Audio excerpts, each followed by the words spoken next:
சிறு வயதில் யோசிச்சு பார்த்தா நம்மெல்லாம் பள்ளி காலத்தில் படிக்கும்போது வந்து பயணம்னா, எனக்கெல்லாம் நான் பாளையங்கோட்டையில் இருந்தேன், அப்போ பயணம் அப்படி டூர் அப்படின்னா வந்து குற்றாலம் கூட்டு போவாங்க, கன்னியாகுமரி கூட்டு போவாங்க. இந்த ரெண்டு தான் எங்களுக்கு வந்து டூர். அப்படி எப்படி இருக்கும் அந்த டூரு? எல்லாரும் வரிசையாக ரெண்டு ரெண்டாக நெல், கையை பிடிச்சிக்கோ, அங்கே பாரு அதுதான் வந்து கன்னியாகுமரி விவேகானந்தர் பாறை, எல்லாரும் எழுதி பார்த்துட்டியா அப்படின்னோடனே எல்லாரும் கையெழுத்து பார்த்துட்டு அப்புறம் போட்டில் கூட்டு போவாங்களா, கூட்டு போய் பார்த்துட்டு அதுக்கப்புறம் வந்து எல்லாரும் மனசுலேயும் இதை வச்சு ஒரு இன்ப சுற்றுலா கட்டுரை எழுத சொல்லுவாங்களே, அதை எப்படி எழுத போகிறோம் அப்படிங்கிற வழியோடையே வந்து வீட்டுக்கு வர்றது வந்து அன்றைய காலத்து ஒரு டூராக இருந்துச்சு.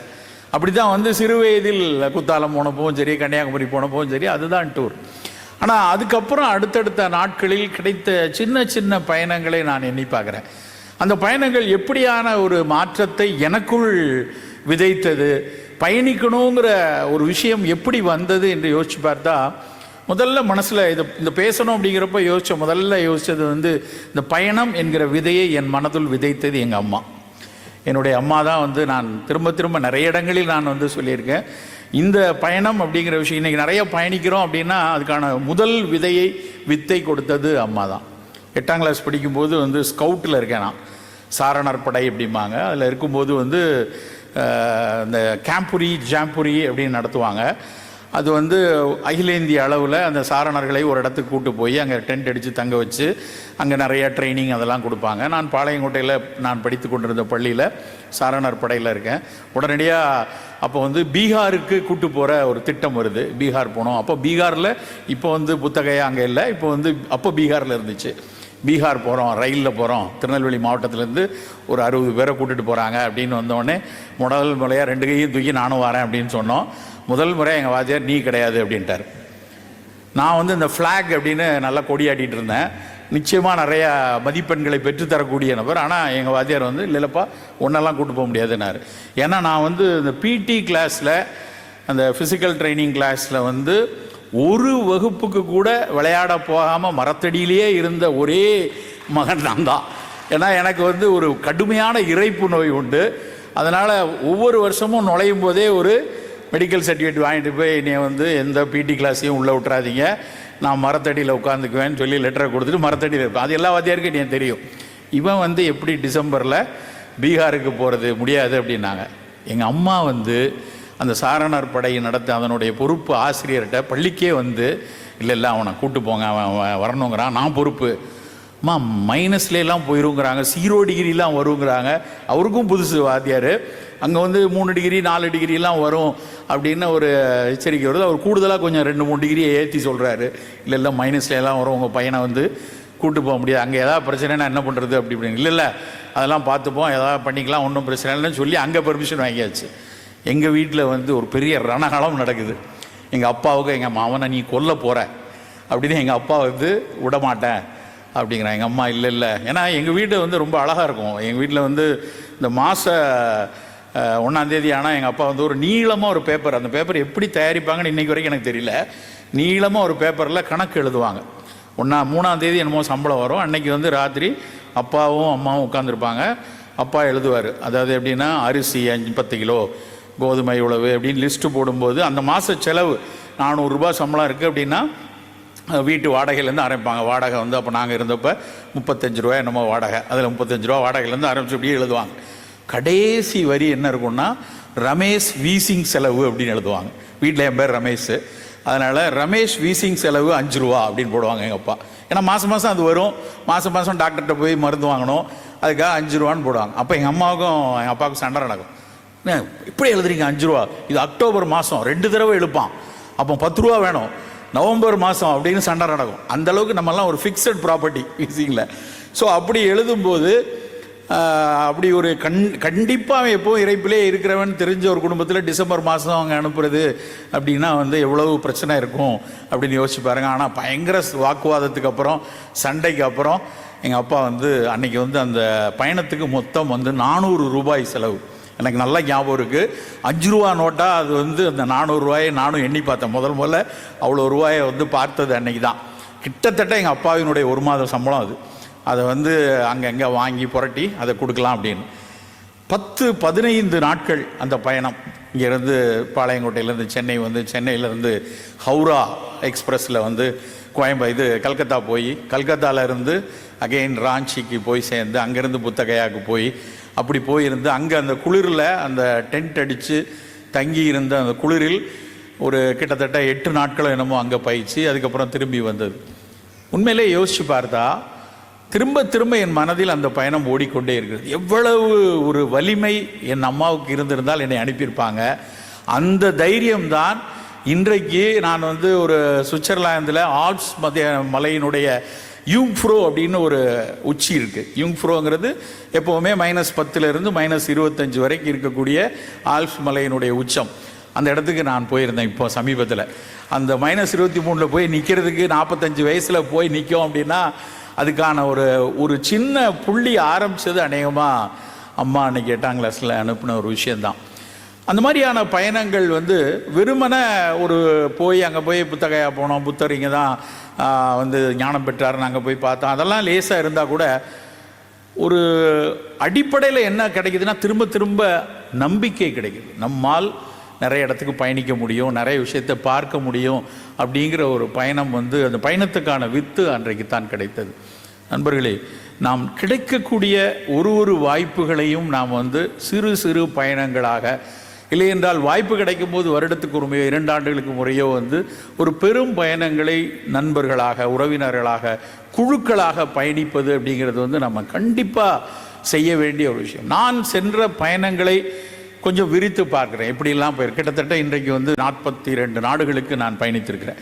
இந்த நாடுகளை பயணிக்கும் போது ஒவ்வொரு நாடுகளும் நிறைய பிரமிப்புகளை, நிறைய வலியை, நிறைய விஷயங்களில் ஒரு ஏக்கத்தை, என் நாடு ஏன் இப்படி இல்லை, என் நாட்டில் என்றைக்கு இப்படி வரும் அப்படிங்கிற சில ஏக்கங்களை, சில நேரத்தில் இதையெல்லாம் கற்காமல் போய்விட்டோமா, இதெல்லாம் படிச்சிருக்கலாமா அப்படிங்கிற சில கற்பிதங்களை நமக்கு கொடுக்கறது. இப்படி பல விஷயங்களை கொடுத்துருக்கு. எப்போவுமே முதல்ல மனசில் ஞாபகம் வருது மலை பார்த்தல்ங்கிறது நிலா பார்த்தல் மாதிரி. நிலா பார்த்தல் என்னைக்காவது மறக்குமா? சின்ன பிள்ளையில் உங்கள் அம்மா ஒக்கல்லையோ, இல்லை ஒக்கல்னு சொல்லுவோம், இடுப்பில் திருநெல்வேலி பழக்கம், இது வள்ளுவரில் இருந்து சொன்ன ஒரு மொழி. ஒக்கலில் அமர்ந்து பார்த்தல். அப்பா தோளில் வச்சுப்பாங்க, அம்மா எப்பவும் ஒக்கலில் தான் வச்சுப்பாங்க. அப்படி ஒக்கலில் அமர்ந்து பார்த்த நிலா மனசில் எப்படி மறக்காத ஞாபகம் இருக்கும். நீங்கள்லாம் நல்லா யோசிச்சு பாருங்களேன். சிறு வயதில் ஒரு மகிழ்ந்த ஒரு கணங்கள் அப்படின்னு யோசிச்சா நிலா பார்த்தல் கண்டிப்பாக இருக்கும். அந்த நிலா பார்த்தல்ங்கிறது நாங்கள்லாம் சின்ன பிள்ளையில் நிலாச்சோறு அப்படிங்கிற ஒரு விஷயத்தை கண்டிப்பாக வச்சுருவோம். வாரம் வளவு வீடு, எங்கள் வீடு வளவு வீடுனா குட்டி குட்டியாக வீடுகள் எல்லாம் ஒரே காம்பவுண்டுக்குள்ளே இருக்கும். 7 வீடுகள் சேர்ந்ததே வளவு வீடுமோ. அந்த 7 வீடும் சேர்ந்து ஒரு வில்வ மரத்தினுடைய அடியில் உட்கார்ந்து உணவு இருந்தோம். அந்த வில்வ மரத்தினுடைய அடியை நான் இன்றைக்கு வரைக்கும் 55 வயசு ஆனாலும் இப்போவும் போய் இப்போல்லாம் அந்த பாளையங்கோட்டையை தாண்டி போகிறோன்னா அந்த வில்வ மரம் இருக்கா, அந்த வில்லுமரத்து மூடு இருக்கா, போய் பார்த்துட்டு வரும். அந்த அளவுக்கு மனசுக்குள்ளே அந்த இடம் ஞாபகமாக இருக்குது. எல்லாரும் சேர்ந்து போய் அவங்கவுங்க வீட்டில் தயாரித்த உணவுகளை எல்லாம் கொண்டு அதை பரிமாறி அந்த இடத்துல பேசுகிற அந்த நிலாவை பார்த்து சோறூட்டிய காலம். குட்டி குழந்தையாக இருந்து நிலா பாருன்னு சொன்ன காலம் மறந்துருக்கலாம், ஆனால் நிலாச்சோறு சாப்பிட்ட காலம் மறக்கவே முடியாது. அப்படி நிலா பார்த்தல் எப்படி மனசுக்குள்ளே இருக்கோ அதே மாதிரி மனசில் ரொம்ப மறக்க முடியாத விஷயங்கள் மலை பார்த்தல். மலை அப்படி இப்போ கூட நான் சமீபத்தில் ஒரு 15 நாள் முன்னாடி கோயம்புத்தூர் வந்தப்போ நடராஜனுடைய ஒரு வீட்டுக்கு பக்கத்தில் ஒரு இடத்துல போய் நின்று பார்த்து நிலங்களை பார்த்து கொண்டிருக்கும் போதே அது முன்னாடி இருக்கிற அந்த மலை அவ்வளவு பிரமிப்பாக, நான் சில மணி துளிகள் அப்படியே அந்த மலையை பார்த்து கொண்டே இருந்தேன். எவ்வளவு பெரிய பிரம்மாண்டம், மேற்கு தொடர்ச்சியினுடைய அந்த மலையினுடைய வடிவம். மலை பார்க்கும்போது பல விஷயம் உள்ளுக்குள்ளே தோணிக்கிட்டே இருக்கும். நான் நிறைய நேரங்களில் யோசிப்பேன், நம்ம அப்படியே மிக கடினப்பட்டு அங்கே நடந்து போய் மவுண்ட் கைலாஷ் போய் கைலாஷ் பார்க்குறோம். இந்த கைலாஷினுடைய பிரம்மாண்டத்தை பார்க்கும்போது, படங்கள் நான் இன்னும் வரைக்கும் கைலாஷ் போனதில்லை, ஆனால் அந்த பிரம்மாண்டத்தை பார்க்கும்போது ஒரு சிவன் மலை, அது சிவனுடைய பிரம்மாண்டத்தை காட்டக்கூடிய மலைன்னு பார்த்தோன்னே ஒரு பிரமிப்பு இருக்கு இல்லையா? இந்த மலையினுடைய வடிவம் எப்படி இருக்கு இல்லையா? அதே ஒரு மனதை நீங்கள் பல மலைகளில் நீங்கள் நின்று பார்த்தீங்கன்னா எல்லா மலைகளிலும் ஒரு சிவன் மலை தெரியும். சுவிட்சர்லாந்தில் மேட்டர்ஹான் அப்படின்னு ஒரு மலை இருக்கிறது. அந்த சுவிட்சர்லாந்தினுடைய மேட்டர்ஹான் மலை, அந்த மேட்டர்ஹான்ங்கிறது இந்த ஒரு சாக்லேட் வரும் இல்லையா, சுவிட்சர்லாண்ட்லேருந்து ஒரு சாக்லேட்லாம் அந்த பிரமிட் மாதிரி அந்த படம் போட்டிருப்பாங்க, அது மேட்டர்ஹானுடைய அந்த மலை தான், அந்த உச்சம் தான். அந்த சுவிட்சர்லாந்தினுடைய குளிரில் அந்த ஆல்ப்ஸ் மலையில் அந்த மேலே இருந்து பார்க்கும்போது நான் என் பையன் என் பிள்ளைலாம் அங்கே நிற்கும்போது காமிச்சு பார்த்தேன். இதை பார்த்தா ஒரு சிவன் இப்படி உட்காந்துருக்க மாதிரி, இல்லைன்னா யாரோ பத்மாசனத்தில் உட்காந்து ஒரு யோகா ஆசன பொசிஷரில் உட்கார்ந்த பிரம்மாண்டமாக தெரியுது இல்லையா? அப்படின்னு சொல்லி அவங்கள்ட்ட கதை. ஸோ பார்வைதான், எல்லா மலைகளிலும் இறைவன் இருக்கிறான் என்று பார்க்கலாம். நமக்கு வந்து அது ஒரு சிவன் என்று தெரியறதுனால அதை நம்ம பார்க்குறோம். பட் எல்லா மலைகளிலும் அதே வடிவம். இதே மாதிரி கனடாவில், மேற்கு கனடாவில் ராக் மவுண்டன் அப்படிம்பாங்க, மிக மிக அழகான மலைத்தொடரில் ஒன்று வந்து மேற்கு கனடாவினுடைய ராக் மவுண்டன். ஜாஸ்பர்லேருந்து அந்த பயணம் ஆரம்பிக்கும். அது வந்து வேர்ல்டு சீனிக் வியூஸ் அப்படின்னு சில சாலைகளை குறிப்பிடுறாங்க. இந்த பக்கம் ஆஸ்திரேலியாவில் வந்து ஆஸ்திரேலியாவினுடைய அதனுடைய கிழக்கு கடற்கரை சாலை, நம்ம ஊரில் எப்படி ஈசிஆர் ஓஎம்ஆர்னு சொல்கிறோமோ அது மாதிரி ஆஸ்திரேலியாவில் வந்து அப்படியே மெல்போர்ன்லேருந்து மேலே ஏறி சிட்னி பிரிஸ்பேன் வர வரைக்கும் ஒரு பெரிய சாலை இருக்குது. அதை அந்த கண்டம் கொண்டாடுகிறது, எங்கள் நாட்டினுடைய மிக அழகிய சாலை என்று. அதே மாதிரி அழகுள்ள சாலை வந்து அந்த மேற்கு கனடாவினுடைய அந்த மேற்கு கனடாவினுடைய ராக் மவுண்டன் தொடர் வந்து கீழே சியாட்டில் வரைக்கும், அமெரிக்காவில் இருந்து மேலே அலாஸ்கா வரைக்கும் அந்த மலைத்தொடர் இருக்கிறது. அந்த மலைத்தொடரினுடைய பாதையில் பயணிக்கிறதுங்கிறது அவ்வளோ ஒரு குதூகலமாக இருக்கும். அந்த ராக் மவுண்டனில் இருந்து நீங்கள் பார்த்தாலும் நிறைய சிவபெருமான் உட்கார்ந்துருக்கதை பார்க்கலாம். ஸோ பார்வை தான் வேற. ஒவ்வொரு இடத்துலையும் நீங்கள் பார்க்கும்போது அந்த இறைவனை அந்த மலையில் பார்க்கலாம். அப்படி மலை பார்த்தல நான் பிரமித்த ஒரு முதல் மலை வந்து எங்கள் ஊரில் இருக்க மேற்கு தொடர்ச்சி மலையில் அந்த பொதிகை மலை. அந்த பொதிகையை இப்பொழுதும் மறக்க முடியல. அந்த பொதிகை மலை எத்தனை நினைவுகளை மனசுக்குள்ளே கொடுத்து. கல்லூரி படிக்கிற காலத்தில் சித்த மருத்துவம் படித்து கொண்டிருந்ததுனால மூலிகைகளை தேடி அலைதல்ங்கிறது பைத்தியம் பிடிச்ச மாதிரி அலைஞ்ச காலம். என்னென்னா இன்றைக்கி நம்மக்கிட்ட கூகுள் இருக்குது. டக்குன்னு வந்து இப்போ கூட ஒரு வெளிநாட்டுக்கு எங்கே இந்தோனேஷியாவில் எங்கேயோ போயிருந்தப்போ ஒரு செடி பார்த்தப்போ கரிசலாங்கண்ணி மாதிரியே இருந்துச்சு. டக்குன்னு என்னோடய ஆப்பிள் ஃபோனை கொண்டு போய் அது பக்கத்தில் வச்சு அப்படி பார்த்தா அதில் வந்து அப்படியே கூகுள் லென்ஸில் அது பிக்சரை கொடுத்து அது என்ன பிளான்ட்டு, அதனோட பொட்டானிக்கல் நேம் என்ன, அந்த பொட்டானிக்கல் நேமில் வந்து அதில் ஃபார்மகாலஜிக்கல் ஸ்டடீஸ் என்ன பேப்பர் பப்ளிஷ் பண்ணியிருக்காங்க, என்ன மாலிகூல் இருக்குங்கிற வரைக்கும் ஃபோன் சொல்லிடும், அடுத்த வினாடி சொல்லிடும். அந்தளவுக்கு ஆர்டிஃபிஷியல் இன்டெலிஜென்ஸ் நிறையா வந்துடுச்சு. ஆனால் 35 வருஷத்துக்கு முன்னாடி அப்படி கிடையாது. ஒரு செடி பார்ப்பதற்காக 7 நாட்கள் பயணித்திருக்கிறோம். ஒரே ஒரு செடி, சோதி விருட்சம் என்று ஒரு செடி. அந்த செடியை வந்து கல்ப மூலிகைகளில் ஒன்றாக சொன்னாங்க. தற்செயலாக அதை பற்றி பேசிகிட்டு இருக்கும்போது ஒரு மூத்த மருத்துவர் ஒருத்தர், ஒரு பெரிய ஒரு மிகப்பெரிய பாரம்பரிய மருத்துவர், மரியாதைக்குரியவர், அவர்கிட்ட இது சொல்கிற, சோதி விருட்சம் எனக்கு தெரியும், குற்றாலத்திலேருந்து மேலே போகணும், நீங்கள்லாம் தயாராக நான் கூப்பிட்டு போகிறேன் அப்படின்னார். 7 மாணவர்களை அவர் தேர்ந்தெடுக்கிறார். 7 பேர், நீங்கள்லாம் வாங்க, உங்களை கூட்டி போய் காட்டுறேன். ஸோ நான் 5ஆம் ஆண்டு படிக்கிறேன்னு நினைக்கிறேன், 5ஆம் ஆண்டு 4ஆம் ஆண்டாக மறந்து போச்சு. அப்போது அந்த பொதிகையில் குற்றாலம் தெரியும் நமக்கெல்லாம், தடதரன்னு ஒரு குற்றாலம். அது தாண்டி செண்பகாதேவி சில பேருக்கு தெரிஞ்சிருக்கலாம். இப்போல்லாம் செண்பகாதேவி வரைக்கும் உள்ள பாதை விடுறது கிடையாது. அதை தாண்டி நிறைய பேர் போக முடியாது. பயணம் போகிறதுக்கான பாதையெல்லாம் இருக்குது, ஆனால் வந்து கொஞ்சம் நடந்து போகணும். அதுக்கப்புறம் சில ஒரு துளி வரைக்கும் தான் நீங்கள் வந்து நடந்து போகிறதுக்கும் பாதை சரியாக இருக்கும். அதுக்கப்புறம் அங்கே இருக்கக்கூடிய காணிகளினுடைய உதவியில் மலைப்பாதை வழியாகத்தான் மேலே போகணும். அப்படி வந்து போகிற வழியிலேயே அங்கே ஒரு பெரிய அந்த எஸ்டேட் ஒன்று இருக்குது. அந்த எஸ்டேட்டில் ஒரு சாதிக்கா எஸ்டேட், சாதிக்கா விளைவிக்கிற இடம், அங்கே இடத்துல ஒரு குடியிருப்பு இருக்குது. அந்த குடியிருப்பில் கொஞ்சம் தங்கிட்டு அடுத்த நாள் அங்கிருந்து நகர்ந்து அப்படியே நகர்ந்து அந்த சோலை காடுகள் சொல்லுவாங்க. இங்கேயும் நம்ம ஓசை காளிதாஸ் பேசும்போது அந்த சோலை காடுகளை பற்றி நிறைய பேசுவார். அதுதான் மலைக்கு ஜீவாதாரம் என்று சொல்லக்கூடியது. அந்த மலைக்காடுகள், அந்த புட்காடுகளை எல்லாம் தாண்டி கடைசியாக வந்து அந்த சோதி விருட்சம் இருக்கக்கூடிய இடத்துக்கு நாங்கள் போகிறோம். அந்த இடத்துக்கு போகிறப்ப ஒரு பையன் மட்டும் கூட வந்திருந்த ஒரு பையன் ரொம்ப சேட்டை பண்ணிக்கிட்டே, கல்லூரி மாணவர், அவருக்குன்னு உரிய ஒரு ஆட்டம் பாட்டத்தோடு செய்யப்பட்டே வரார். 7 பேரில் ஒருத்தர் மட்டும்.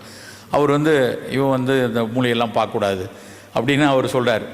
இல்லை அதெல்லாம் கூட வந்திருக்கோம், இவ்வளோ தூரம் வந்திருக்கோம், விட்டுட்டு போகக்கூடாது. இல்லை அவருக்கு எல்லாம் பிராப்தம் கிடைக்காது அப்படி இப்படின்னு வைத்தியர் சொல்கிறாரு. சொல்லிவிட்டு நாங்களெல்லாம் பேசிக்கொண்டே இருக்கிறோம். புட்காடுகள்லாம் தலைக்கு மேலே உயரம் வளர்ந்துருக்க காடுகள், அதுக்குள்ளூடி தான் போனோம். இதே புல்காடுகளில் தான் நிறைய புலி இருக்குன்னு வேற சொல்கிறாரு. ஆனால் அதையும் தாண்டி நாங்கள் வந்து அந்த சோதி விருட்சம் பார்க்க வேண்டும் என்கிறதுலேயே மெதுவாக எங்களை அழைத்து கொண்டு கடைசியாக அந்த சோதி விருட்சத்தை பார்த்த காட்சி இப்போ வரைக்கும் மனசில் ஞாபகம் இருக்குது. அந்த சோதி விருட்சங்கிறது ஒரு மலையுடைய விளிம்பில் நிற்கக்கூடிய ஒரு பெருமரம். நிலா காலத்தில், நிலவு படக்கூடிய காலத்தில் ஒட்டுமொத்த, நாங்கள் போகும்போதே மணி 7 மணி இருக்கும், இரவு 7-7:30 மணி ஆயிடுச்சு. கிட்டத்தட்ட இருட்டி இருக்கக்கூடிய நேரம். அந்த இருட்டி இருக்கிறதுல நிலவினுடைய ஒளியும் சூரியன் மறையக்கூடிய ஒளியும் சேர்ந்து தகன்னு அந்த மலை, அந்த மரம் மினுங்கிய காட்சி இப்போ வரைக்கும் மனசில் இருக்குது.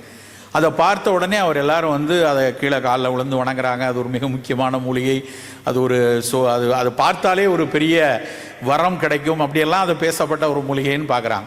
ஒரு மருத்துவக் கல்லூரியில் படிக்கும்போதே அந்த தாவரவியல் புத்தி நமக்கு இருக்குங்கிறதுனால அது எல்லாரும் சேர்ந்து அது என்னடா, அது என்ன பிளான்ட், அது பொட்டானிக்கலாக என்னது அப்படின்னு பார்த்தா அது ஒரு கற்பூர மரம். ஆக்சுவலாக கற்பூரம், இன்னைக்கு நம்ம கற்பூரம், நம்ம கோயிலில் கூட கற்பூரம் எல்லாமே முழுக்க முழுக்க கெமிக்கலில் பண்ணுறது. ஒரிஜினலாக மரத்திலிருந்து சுரண்டி எடுத்து பயன்படுத்தக்கூடிய அந்த கற்பூர மரம் தான் பேர் வந்து அவங்க சோதி விருட்சம்னு வச்சுருக்காங்க. அவர் சொல்கிறார் வைத்தியர், இது வந்து யாரும் போய் சாமி எல்லாரும் கும்பிடுவாங்க, ஆனால் விளக்கேற்றி கும்பிடக்கூடாது, தீ பொறி பட்டுச்சுன்னா மொத்த மரமும் அடுத்த நிமிஷம் எரிஞ்சு சாம்பலாயிரும் அப்படின்னு சொல்லி அந்த இடத்தை வணங்க சொன்னார். அந்த சோதி விருட்சத்தை பார்த்தது, அதுக்கப்புறம் அப்படியே அந்த மலைக்காடுகள் வழியாக அந்த காணிகள் கூட்டிகிட்டு போகிற வழியாக நடந்து வந்த காட்சி இப்பொழுதும் அந்த மலையை பிரமிக்க வைத்தது அந்த வயதில் பார்த்தது. அப்போது ஒரு சின்ன ஒரு சம்பவம் நடக்குது. அந்த காணி அங்கேருந்து எங்களோட வந்த ஒரு காணி வந்து இரவில் நாங்கள் தங்கியிருக்கிற ஒரு கூடாரத்தில் தங்கியிருக்கிறோம். ஒரு ஃபாரஸ்ட் கெஸ்ட் ஹவுஸ் மாதிரி இருக்குது, அந்த இதுக்குள்ளே நான் தங்குறோம். அங்கெல்லாம் விளக்கு எதுவும் கிடையாது, சுற்றி அகழி மாதிரி தோண்டி வைத்திருக்கிறார்கள், விலங்குகள் அதுக்குள்ளே வரக்கூடாது அப்படிங்கிறதுக்காக ஒரு இரவில் தங்கியிருக்கோம். அப்போ அந்த இடத்துல அந்த காணி வந்து நடு இரவில் பாட்டு பாடிக்கொண்டு ஆடுகிறார். அந்த பாட்டு பாடிக்கொண்டு ஆடும்போது அவர் பாடிய பாட்டு ஒன்று என் மனசுக்குள்ளே ரொம்ப ஆழமாக பதிஞ்சுது. அதை நான் பின்னாட்களில் நிறைய நாட்களில் சிலாகித்திருக்கிறேன். என்னென்னா, அந்த காணி பாடிய பாட்டு வந்து என்ன அப்படின்னா, அவர் வந்து ஒரு மருத்துவம் பற்றியே பேசி கொண்டிருக்கிறதுனால அவர் ஒரு சார் ஒரு அற்புத மருந்து இருக்குது, அதை பற்றி எங்களுடைய ஒரு பாடல் இருக்குது, நாங்கள் வந்து நாட்டுப்புற பாடலாக அதை பாடுவோம்னு சொல்லிட்டு, கோவானூர் கிழக்கினிலே குண்டுமல்லி அம்மன் இருக்குது, குண்டுமல்லி அம்மன் கோயில் வாசலிலே சாகா மூலி ஒன்று பூத்திருக்கு அப்படின்னு அந்த வரி வருது. கோவானூர் கிழக்கினிலே குண்டுமல்லி அம்மன் கோவில் இருக்குது, குண்டுமல்லி அம்மன் கோவிலுக்கு முன்னே சாகா மூலி பூத்திருக்கு, இதுதான் வரி அவர் சொன்ன பாட்டு. இது நடந்தது நாங்கள் 89, 90, 91 இருக்கும். இந்த பாடல் மனசுக்குள்ளே பதியுது. அதுக்கப்புறம் ரொம்ப நாளைக்கு அப்புறம் நாங்கள் வந்து பூநீர் சேகரித்தல் அப்படின்னு ஒரு பூநீருங்கிறது மருந்து செய்கிறதுல ஒரு மருத்துவத்தினுடைய மருந்துகளினுடைய தன்மையை உயர்த்துவதற்கு பூநீரை பயன்படுத்துவாங்க. முப்பு என்று இன்றைக்கும் ஒரு மறைபொருளாக கண்டறியப்படாத ஒரு விசேஷமாக இருக்கக்கூடிய முப்பு தயாரிக்கிறதுக்கு பூநீர் வேணும். அப்போ இன்னொரு வைத்தியரோட பூநீர் எடுக்கிறதுக்காக தேடிக்கொண்டிருக்கோம் 10 வருடங்களுக்கு அப்புறம். இது நடந்தது 91. அதுக்கப்புறம் 2001, 2002 பூநீர் எங்கே இருக்குன்னு சொல்லும்போது ஒருத்தர் சொல்கிறாரு, இல்லை 2 இடத்துல தான் பார்க்க முடியும். ஒன்று வந்து இங்கே காஞ்சிபுரம் பக்கத்தில் ஒரு இடத்துல கிடைக்குது, அங்கே சித்ரா பௌர்ணமி அன்னைக்கு எடுக்கலாம். சித்ரா பௌர்ணமி அன்னைக்கு ராமநாதபுரம் மாவட்டத்தில் ஒரு இடம் இருக்குது, அங்கே நான் கூப்பிட்டு போகிறேன், அங்கே எடுக்கலான்னு கூப்பிட்டு போகிறார். கரெக்டாக சித்ரா பௌர்ணமி அன்னைக்கு நான் என்னுடைய கூட சக நண்பர்கள் மருத்துவர்கள் எல்லாம் போய் அந்த இரவில் அந்த இடத்துக்கு போய் நிற்கிறோம். அந்த இரவில் அந்த இடத்துக்கு அந்த வைத்தியர் கூட்டு போகிறார். அந்த இடத்துல போய் நிற்கிறோம். பௌர்ணமி நிலவு, நல்ல வெளிச்சம் இருக்கிறது. அந்த வெளிச்சத்தில் அந்த இப்போ கொஞ்சம் நேரத்தில் பூநீருங்கிறது பூத்து வரக்கூடிய நீர், தரையிலிருந்து மேலே புஷ்ஷுன்னு பூத்து வரும் கொஞ்சம் நேரம், அப்போ கலெக்ட் பண்ணிக்கிடும் இதை. அது ஒரு இது மண்ணியல் ரீதியாக ஜியாலஜிக்கலாக அது ஒரு கால்சிஃபைடாக உள்ளேருந்து வரக்கூடிய ஒரு ஸ்டோன்லேருந்து வரக்கூடிய கீழே வந்து அண்டக்கல்னு சொல்லுவாங்க. அந்த அண்டக்கல்லேருந்து வரக்கூடிய பூத்து வரக்கூடிய ஒரு கால்சிஃபைட் ஸ்டோன். அந்த பௌர்ணமி வெளிச்சத்தில் தான் அதை கலெக்ட் பண்ணுவாங்க அந்த வைத்தியர்கள். அப்படி நாங்கள் போய் அதை கலெக்ட் பண்ண போகிறோம். பின்னிரவு இருக்கும், 2 மணி இருக்கும். அங்கே வந்து அதை கலெக்ட் பண்ண புஷ்குன்னு அதை அந்த புத்து மண் மாதிரி அந்த சாம்பல் நிறத்தில் அந்த பூநீர் வருகிறது. அதை சேகரித்து கொண்டிருக்கிறோம். நண்பர்களே, அந்த நேரத்தில் நான் எதேச்சையாக அந்த இடத்துல இருந்து திரும்பி பார்க்குறேன். அந்த இடத்துல ஒரு கோயில் இருக்கிறது. அந்த கோயிலின் பெயர் குண்டுமல்லி அம்மன். அந்த கோயில் வாசல்ல நான் உடனே அது எங்கேயோ கேள்விப்பட்டிருக்கேன். குண்டுமல்லினா ஏதோ நம்ம டக்குன்னு மதுரையில் குண்டு குண்டா மல்லிப்பூ இருக்குன்னு தான் தெரியும். ஆனால் குண்டுமல்லின்னு ஒரு அம்மன் இருக்கான்னு அப்போ தான் எனக்கு தெரியும். அப்போ என் கூட இருக்க அதே நண்பர் என் கூட இதுக்கும் வந்திருக்காரு, பொதிகைக்கும். அப்போ அவர்கிட்ட நான் அந்த குண்டுமல்லி அம்மனா அப்படின்னா, குண்டுமல்லி அம்மன். உடனடியாக அடுத்த சொல், இந்த ஊருக்கு பேர் கோவானூர் அப்படிங்கிறாங்க. எங்கேயோ இருக்கிற பொதிகையில் இருக்கக்கூடிய ஒரு காட்டுவாசி கோவானூர் கிழக்கினிலே குண்டுமல்லி அம்மன் கோயிலுக்கு முன்னே சாகா மூலி பூத்திருக்கிறது, அதுதான் பூநீர். ஸோ ஒரு பயணம் அன்னைக்கு வந்து கல்லூரியில் அது ஒரு கட்டாய டூர்லாம் கிடையாது. நான் மூலிகளை தெரிந்து கொள்ளணும், போய் ஒரு மூலிகையை இனம் கண்டறிவது, பார்த்தவுடன் எந்த மரத்துக்கு பக்கத்தில் எந்த குட்டி மூலிகை இருக்கும், எந்த செடி சார்ந்து இருக்கும் இப்படின்னு தெரிந்து கொள்வதற்காக போகக்கூடிய பயணங்கள் 10 ஆண்டுகளுக்கு அப்புறம் அந்த 3 வரியை காட்டி கொடுத்தது. மறக்கவே முடியாது. இப்படி இது வந்து ஒரு நம்மளுடைய சித்த மருத்துவம் சார்ந்த ஒரு பயணத்தை வந்து அந்த பயணத்தில் கிடைக்கக்கூடிய ஒரு சிறு செய்தி. ஒவ்வொரு பயணங்களும் ஏதோ ஒரு விஷயத்தை நமக்கு கற்றுக் கொடுக்க இருக்கும். இங்கே மேற்கு தொடர்ச்சி மலையில் காளிதாஸோட சேர்ந்து ஓசை காளிதாஸ் நாங்களாம் ஒரு இரவு கோயம்புத்தூரில் இருக்கக்கூடிய வாய்ப்பு கிடைச்சது. அன்னைக்கு நாங்கள் ஒரு 3 பேர், சார் இது வரைக்கும் மலைக்கு வாங்க போகலாம், எங்கே போகலாம், உங்களுக்கு பிடிச்ச இடத்துக்கு கூப்பிட்டு போகிறேன், எனக்கு என்ன பிடிக்கணும், சிறுதானியங்கள் எல்லாம் பேசக்கூடிய இடம் இங்கே மேற்கு தொடர்ச்சி மலையில் மேலே ஒரு இடம் இருக்குது தெரியுமானார். அது பேரே வந்து சாமை கூடல். சாமை அரிசியை போட்டு விற்றுருப்பாங்களா இல்லை சாமை அரிசி அங்கே விளைவிச்சிருப்பாங்களா தெரியல. ஆனால் அந்த ஊருக்கு பேர் சாமை கூடல். எங்கே இருக்குது? கோத்தகிரிக்கு கீழ் கோத்தகிரின்னு ஒரு இடம் இருக்குது. அந்த கீழ் கோத்தகிரியிலேருந்து உள்ளே நீங்கள் பயணிச்சிங்கன்னா அந்த சாமை கூடல் போகலாம். அந்த இரவுக்கு நாங்கள் ஒரு 5 நண்பர்கள் கிடைத்த ஒரு நாள் பயணத்தை வைத்து நம்ம போகலாம், அங்கே என்ன இருக்குதுன்னு பார்ப்போம். சாமை கூடல் சொல்கிறாங்களா, சாமை அரிசி இருக்கா, வேறு ஏதாவது அந்த அங்கே இருக்கக்கூடிய நாட்டுப்புற மருத்துவமோ நாட்டுப்புற மக்கள் இது மாதிரி உணவை பயன்படுத்துகிறாங்களா அப்படின்னு சொல்லிட்டு நான் நிறைய நண்பர்களோடு அங்கே போய் பார்க்குறேன். அந்த பயணம் நினச்சா இப்போவும் நினச்சா, அப்போ வந்து இந்த கியா கார்னிவல்னு ஒரு வண்டியை எடுத்துகிட்டு போய், அப்போ இப்போ இருக்க கியா வந்து கொஞ்சம் உயரம் பேஸ் கூடிடுச்சு, முன்னாடி வந்து தரையோடு இருக்கும். அந்த வண்டியை எடுத்துகிட்டு போய் போகிற இடம்லாம் டமால்னு கீழே அந்த வண்டி ஓனர் நொந்தே போயிட்டார். இப்படியா பாதையில் கூட்டு போய் இந்த வண்டியை எடுத்துகிட்டு அப்படின்னு சொல்லி கொண்டு போனோம். ஒரு இரவு போய் ஒரு இடத்துல போனால் ஒரு முட்டு சந்த மாதிரி நின்றுச்சு. அதுக்கப்புறம் இந்த பக்கம் பார்த்தா மலையோட ஒரு பெரிய பாதாளம் இருக்குது. மேலேயும் போக முடியல, கீழேயும் போக முடியல.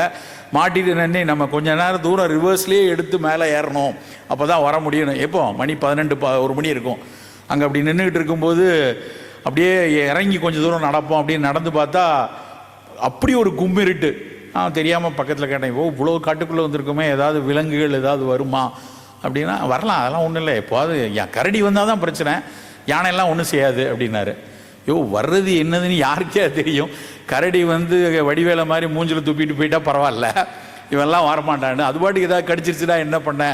அப்போ அவர் சொன்னார், இல்லை அதெல்லாம் பிரச்சனை, யானை தான் இந்த பக்கம் நடமாட்டா இருக்கும், ஒத்த யானையாக வந்தால் அது மூடு கரெக்டாக இருக்கான்னு பார்க்கணுன்னாரு. யானைக்கு எப்படா மூடெல்லாம் பார்க்குறது, யானைன்னு வந்துருச்சுன்னா அது எப்படி கண்டுபிடிக்கிறது அப்படின்னு பயந்து கொண்டு இருந்தோம். அப்புறம் அவர் சொன்னார், நீங்கள் வந்து இந்த பக்கம்லாம் போய் எங்கேயாவது யூரின்லாம் போயிடாதீங்க, யூரின் வாசத்துக்கெல்லாம் அது வந்துடும் அப்படின்னாரு. சரி இனிமேல் போய் நேராக கோயம்புத்தூரில் போய் ஒன்று கிடைச்சா போதும் அப்படின்னு சொல்லி அப்படி இருக்கத்தோடு அந்த பாதை அந்த மேற்கு தொடர்ச்சி மலையில் அப்படி பல இடங்கள். அதில் வந்து முன்னாடி அவிலாஞ்சி பகுதியில் போனப்போ அங்கே வந்து ஒரு காட்சி இன்னும் மனசுக்குள்ளே இருக்குது. நான் இன்னும் 4-5 நண்பர்களோடு இன்னொரு பயணத்தில் அவிலாஞ்சிக்குள்ளே போகிறோம். அப்போ போகும்போது பின் இரவில் விலங்குகளை பார்க்கலாம் அப்படின்னு சொல்லிட்டு ஒரு ஜீப்பில் போய் பார்த்தா ஒரு பெரும் மான் கூட்டம் நடு இரவில். அந்த மான் கூட்டத்துக்கு அந்த லைட்டை போடாமல் டிரைவர் வந்து அந்த வண்டியை மூவ் பண்ணிட்டு வராரு. ஒரு இடத்துல மான்கள் மொத்தமாக கூட்டமாக நிற்கிது அப்படின்ன உடனே டக்குன்னு லைட்டை போட்ட உடனே அந்த லைட்டில் அத்தனை மான் கண்களும் மிளிருது, மொத்தமாக ஒரு கூட்டம். லைட்டை பார்த்த உடனே கொஞ்ச நேரம் அது எல்லாம் அந்த வண்டியை பார்த்துட்டு சல்லன்னு பிச்சுக்கிட்டு எல்லாம் ஓடுது. ஓடும்போது ஒரே ஒரு குட்டி மான் மட்டும் நிற்கிது. அது வந்து தாய் மான் போயிடுச்சு, அந்த குட்டி மான் மட்டும் அந்த பக்கம் நிற்கிது. நாங்கள் எல்லாம் அப்படியே பார்த்துட்டே இருக்கோம். அப்போ என் நண்பர், நீங்கள் அமைதியாக இருங்க, என்ன நடக்குதுன்னு பாருங்கள் அப்படின்னு. கொஞ்ச நேரம் அப்படியே ஒரு 10 நிமிடம் இருக்கும். அந்த மான் வந்து செய்வதறியாது, எங்கே போகன்னு தெரியாமல், ஒரு தாயை பொருட்காட்சியில் தவிக்க விட்ட ஒரு குழந்தை தனியாக இருந்தால் எப்படி மிரண்ட கண்களோடு அழுது கொண்டு நிற்குமோ அப்படி அந்த மான் நிற்குது. தூரத்தில் ஒரு மான், அது இதனுடைய தாய் மானாகவோ இல்லைன்னு தகப்பன் மானாகவோ இருக்கணும். அந்த மான் வந்து அங்கேருந்து இப்படியே பார்த்துட்டு மெதுவாக நடந்து வந்து சுற்றி முற்றி பார்த்து விட்டு மெதுவாக இந்த மானை அழைத்து சென்ற காட்சியை அன்றைக்கு நாங்கள் பின்னிரவில் பார்த்தோம். எவ்வளவு ஒரு கவித்துவமான ஒரு காட்சி. நீங்கள் எந்த கவிதையிலையோ எந்த புத்தகத்திலையோ எந்த சினிமாலேயோ இப்படியான காட்சிகளை பார்க்க முடியாது. சில பயணங்கள் கொஞ்ச நேரத்துக்கு மனசுக்குள்ளே அது நகரவே இல்லை. நாங்கள் வேறு எதுவும் பெரிய விலங்கெல்லாம் பார்க்கல, ஆனால் அந்த கண்களில் மிரட்சியோடு நிற்கக்கூடிய ஒரு குட்டி மானை தாய் மான் எப்படி கூட்டி செல்கிறது அப்படிங்கிற ஒரு சிறு காட்சி தான். ஆனால் அது இன்றைக்கு வரைக்கும் நடந்து 10 ஆண்டுகள் இருக்கலாம், 15 ஆண்டுகள் ஆச்சு, ஆனால் இன்னைக்கு வரைக்கும் மனசில் இருந்து கொண்டிருக்கு. அந்த காட்சி யோசிக்கிற நேரத்திலேயே இந்த ராக் மவுண்டன் நான் சொன்னேன் இல்லையா, அந்த மேற்கு கனடாவினுடைய அந்த ஜாஸ்பர்லேருந்து எட்மண்டன் போகிற பாதையில் இருக்குது. கிட்டத்தட்ட ஒரு 1500 கிலோமீட்டர் ஒரு 3 நாட்களில் நாங்கள் பயணித்தோம். நானும் சௌதர் என்று இங்கே திருப்பத்தூர்காரரு, அவரும் நானும் ஒரு வாகனத்தை எடுத்துக்கொண்டு அப்படியே பயணிக்கிறோம். பயணிக்கும் போது திடீர்னு ஒரு இடத்துல டிராஃபிக் ஜாம், ஃபுல்லாக எல்லா பஸ்ஸும் நிற்கிது, இந்த டூர் வந்த பஸ்லாம் நிற்கிது, வாகனங்கள்லாம் அப்படியே அசையாமல் நிற்கிது, யாரும் ஹானோ எதுவும் இல்லை. கொஞ்சம் பேர் வந்து இறங்கி நின்று கொண்டு ஒரு இடத்த பார்த்துட்ருக்காங்க. நடு ரோட்டில் அந்த பக்கமும் ஒரு 1/2 கிலோமீட்டர், இந்த பக்கம் 1/2 கிலோமீட்டர் எல்லா வண்டியும் நிற்குது. நடு ரோடில் ஒரு பனிக்கரடி அதனோட குட்டியோட உட்காந்துருக்கு நடு ரோட்டில். நம்ம ஊராக இருந்தால் என்ன பண்ணுவோம்? முதல்ல பேன் ஹார்ன் அடித்து இல்லை பைக்கில் குறுக்க போய் தட்டி விட்டு ஏதாவது. அத்தனை பேரும் அமைதியாக பார்த்து கொண்டு இருக்கிறாங்க. அவங்க நடந்து போனதுக்கப்புறம் நம்ம வண்டி எடுக்கலாம் அப்படின்னு மொத்தமாக கிட்டத்தட்ட 100 வாகனங்கள் அப்படியே காத்திருக்கு. அப்புறம் யாரும் ஒரு சிறு சத்தம் கொடுக்க மாட்டேங்கிறான். நாம் சில விஷயங்களை கற்றுக்கொள்ள வேண்டியது. வெளிநாட்டில் போய் எதை கற்றுக்கொள்கிறோம்?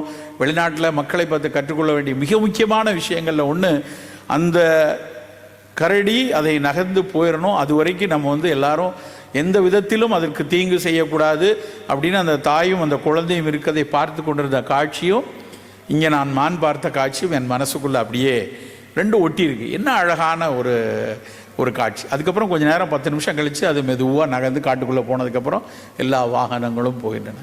நண்பர்களை, ஒவ்வொரு மலைக்குள்ளே போகும்போதும் ஒவ்வொரு இடத்துக்குள்ளே போகும்போதும் புதிதாக மனசில் வந்து மனசை இலகுவாக்குற, இதில் என்னத்தை புதுசாக படிச்சிட்டோம் அப்படின்னு தோணலாம். ஆனால் மனம் இலகுவாகிற ஒரு தருணம் அப்படின்னா இதுதான். இதை பார்க்கும்போது கிடைக்கக்கூடிய ஒரு சின்ன இலக்கம் எந்த ஒரு ஸ்ட்ரெஸ் பஸ்டர்லேயும் இல்லை ஸ்ட்ரெஸ் மாத்திரையிலையும் கிடைச்சிட இப்படியான காட்சிகள். அதில் கிடைக்கக்கூடிய பல செய்திகள். மலைகளுக்குள்ளே போகும்போது நான் வந்து அந்த சுவிட்சர்லாந்தினுடைய யூங்ஃப்ரூ, அந்த யூங்ஃப்ரூ போயிட்டு வந்தால் ஒரு சர்டிஃபிகேட்லாம் கொடுக்குறான். நீங்கள் வந்து ஆல்ப்ஸினுடைய உச்சத்திற்கு வந்திருக்கீங்க. அதுக்கு என்னடா யூங்ஃப்ரூ அப்படின்னு பேர் வச்சுருக்காங்கன்னா, அந்த உச்சத்துக்கு போகிறதுக்கு சீனா வந்து உதவி செய்திருக்கிறது. அதனால அந்த பேரே யூங்ஃப்ரூன்னு போட்டிருக்காங்க. ஒருவேளை முன்னாடி சீனர்கள் போய் அதை பிடிச்சி கொடுத்தாங்களான்னு தெரியல. அந்த யூங்ஃப்ரூக்கு போகும்போது ரொம்ப அப்பவும் முதல்ல ஒரு பயம் இருந்தது. எப்படி இவ்வளவு குளிராக இருக்குது? நாங்கள் போனது ஜனவரி மாதம். நல்லா கிட்டத்தட்ட அந்த உச்சம் வந்து -15-20 இருக்குது. ஆனால் அங்கே போய் வந்து நானும் என் மனைவியும் போகிறோம். கண்டிப்பாக அதுதான் நாங்கள் 2 பேரும் சேர்ந்து, பல ஊர்களுக்கு நான் நிறையா போயிருந்தாலும் முதல்ல நாங்கள் 2 பேரும் சேர்ந்து போன ஊர் அது. அங்கே போய் நம்ம போகலாம், வெறும் மனசில் எதுவும் இங்கே போகணும் அங்கே போகணும் இல்லாமல் சுவிட்சர்லாந்தில் எல்லா இடமும் நமக்கு எது பிடிக்குதோ பார்த்துட்டு வருவோன்னு போனது தான். அப்படி போகும்போது அந்த யூங்ஃப்ரோவோட உச்சம் போகும்போது கடும் குளிர். ஒரு இடம் வரைக்கும் ரயிலில் போக முடியும், அதுக்கு மேலே விஞ்ச் வழியாக போகிறோம். அந்த முனை பகுதிக்கு போனதுக்கப்புறம் அந்த விளிம்புக்கு போகிறதுக்கு ஒரு கண்ணாடி கதவு வச்சுருக்காங்க. தாண்டிட்டால் நம்ம வெளி உலகத்தோடு போயிருக்கலாம், அந்த குளிரை அனுபவிக்கலாம். ஃபோட்டோலாம் எடுக்கலாம்னு ஃபோனை எடுத்தால் ஃபோனெல்லாம் கம்ப்ளீட்டாக ஜாம் ஆயிடுது, அது வேலை செய்யாது. அந்த குளிரில் ஃபோன் எதுவும் வேலை செய்யாது. அந்த குளிரில் அந்த கொஞ்சம் தூரம் அப்படி நடந்து அந்த மலையினுடைய விளிம்பில் போய் நின்னால் அங்கே ஒரு கணவனும் மனைவி நிற்கிறாங்க. வயதான தம்பதி. பார்க்கும்போதே அவர்கள் ஒரு 65-70க்கு மேலே இருப்பாங்க அப்படின்னு மனசில் தோணுச்சு. கொஞ்ச நேரம் அவங்கள நின்றுட்டு இருக்கிறத பார்த்துட்டு ரொம்ப நேரம் நிற்க முடியாது, ஒரு 10 நிமிடத்தில் அப்படி திரும்பி கீழே வந்துட்டோம். வந்தோடனே அடுத்து எங்கள் கூடயே அவங்க கீழே வரைக்கும் வந்தாங்க. நான் அவரிடம் பேசிக்கொண்டே வந்தேன். அவர் 2 பேரும் ஒரு ஆசிரியர் பணியிலிருந்து ரிட்டையர்ட் ஆனவங்க. 85 வயசு அவருக்கு. அந்த அம்மா நான் பார்க்கும்போது ஒரு 65-66 இருக்கும்னு நான் நினச்சிக்கிட்டேன். ஆனால் அவர் 85 வயது, அந்த அம்மா ஒரு 80 வயது இருக்கும். 2 பேரும் வந்து அப்படியே வண்டியில் எங்கள் கூட பேசிக்கொண்டே வராங்க. எதுக்கு நீங்கள் வந்தீங்க என்னன்னு கேட்டேன். அப்போ என்னையே அவங்க கேட்டாங்க. நாங்கள் 2 பேரும் கணவன் மனைவி சுற்றி பார்க்கறதுக்கு இப்படிலாம் வந்தோம் அப்படின்னு சொல்கிறேன். உடனே அவங்கள்ட்ட நீங்கள் ஏன் வந்தீங்கன்னு, இன்று எங்கள் திருமண நாள், நான் இந்த திருமண நாளில் இந்த பனி பாறைக்கு வரணும்னு நினச்சேன். எந்த ஊர் அப்படின்னா, நாங்களும் மலைப்பகுதியில் ஆஸ்ட்ரியா பகுதியில் எங்கேயோ ஹால்ஸ்டாட் ஏதோ ஒரு இடத்துல இருக்கிறோம். நாங்கள் வந்து இந்த திருமண நாளுக்காக வந்திருக்கோம், அதுக்காக நான் இவ்வளோ இந்த இடத்துக்கு கூட்டு வரேன் நான் சொல்லியிருந்தேன். 2 பேரும் வந்திருக்கோன்னு அந்த உறுதியான உடலோடு அங்கே வந்திருக்காங்க. அங்கே வச்சு 2 பேரும் மோதிரம்லாம் ஒருத்தர் மாற்றிக்கிறாங்க. அவ்வளோ ஒரு காதல் அங்கே தான் பார்க்க முடிஞ்சுது. அப்படி 2 பேரும் அது பேசிட்டு வரும்போது எனக்கு ரொம்ப ஆச்சரியம் என்னென்னா, அவர்கள் பையன் பேரன் எல்லாம் வந்தாச்சு. ஒரு பையன் ஆஸ்திரேலியாவிலே எங்கேயோ இருக்கிறான், இன்னொரு பையன் எங்கே இருக்கான்னு கூட அவங்களுக்கு தெரியாது. இங்கே வெளிநாட்டில் எங்கேயோ இருக்கிறாங்க, என்னன்னு தெரியல, அவங்க நாட்டினுடைய பழக்கத்தில் எங்கேயோ இருக்காங்கன்னு தெரியல. நமக்கெல்லாம் ஒரு மனசில் என்ன தோணுன்னா, பொதுவாகவே வெளிநாட்டு மக்கள் என்ன, அவங்களுக்கெல்லாம் கலாச்சாரமே கிடையாது, கல்ச்சரே கிடையாது. அவங்கெல்லாம் வந்து காலையில் ஒருத்தரோட இருப்பாங்க, சாயந்தரம் ஒருத்தர் பை சொல்லிட்டு போயிடுவாங்கன்னு. இந்த கணவனும் மனைவியும் நான் சந்தித்த போது பேசிய போது அது அவர்களுடைய 60வது ஆண்டு கல்யாண நாள். 60 வருஷமாக அவங்க வந்திருக்காங்க. நாம் நினைக்கிற கற்பனையாக நம்மளாம் ஜேம்ஸ் பாண்ட் படத்தை பார்த்துட்டு அப்படிலாம் நினச்சிக்கிட்டு இருக்கோம். அப்படிலாம் ஒன்றும் கிடையாது. நம்மை விட சில நேரத்தில் பண்பாட்டிலும் ஒழுக்கத்திலும் மிக மிக அழகான தம்பதிகளை நம்ம அங்கே பார்க்க முடியும். அவங்க பேசி கொண்டிருந்த விஷயம், அவங்க அந்த அந்த காதலோடு ஒருவர் அரவணைத்து அவர்கள் வந்து கீழே வரைக்கும் வந்து ஒரு ஓரிரு மணி நேரம் அவர்களோடு செலவழித்த நேரம் வந்து அந்த மலை காட்டிய ஒரு மிக முக்கியமான கவிதை. அந்த மலை சொன்ன ஒரு கவிதையாகத்தான் என் மனசுக்கு பட்டது. இப்படியான பயணங்கள் வந்து உடனே நான் ராஜிட்ட சொல்கிறேன், என் ஒய்ஃப்ட்ட, நம்மளும் வரணும், நமக்கு ஒரு வேளை அப்படி எல்லாம் நமக்கு ஒரு 60 வருஷம்லாம் கிடச்சிதுன்னா, 30 வருஷம் ஆயிடுச்சு, இன்னொரு 30 வருஷம் கிடச்சிதுன்னா இதே மாதிரி ஒரு மலைக்கு நம்ம ரெண்டு வரணும். இந்த படிப்பினைகள் இப்படியான பயணங்கள் மட்டும்தான் தரும். எத்தனையோ பிணக்குகள், எத்தனையோ சண்டைகள், எவ்வளவோ விமர்சனங்கள், இப்படியெல்லாம் மனசுக்குள்ளே ஒருத்தருக்கு ஒருத்தர் இருந்தாலும் சில முக்கியமான நகர்வுகளை இந்த மாதிரி பயணங்கள் தரும்.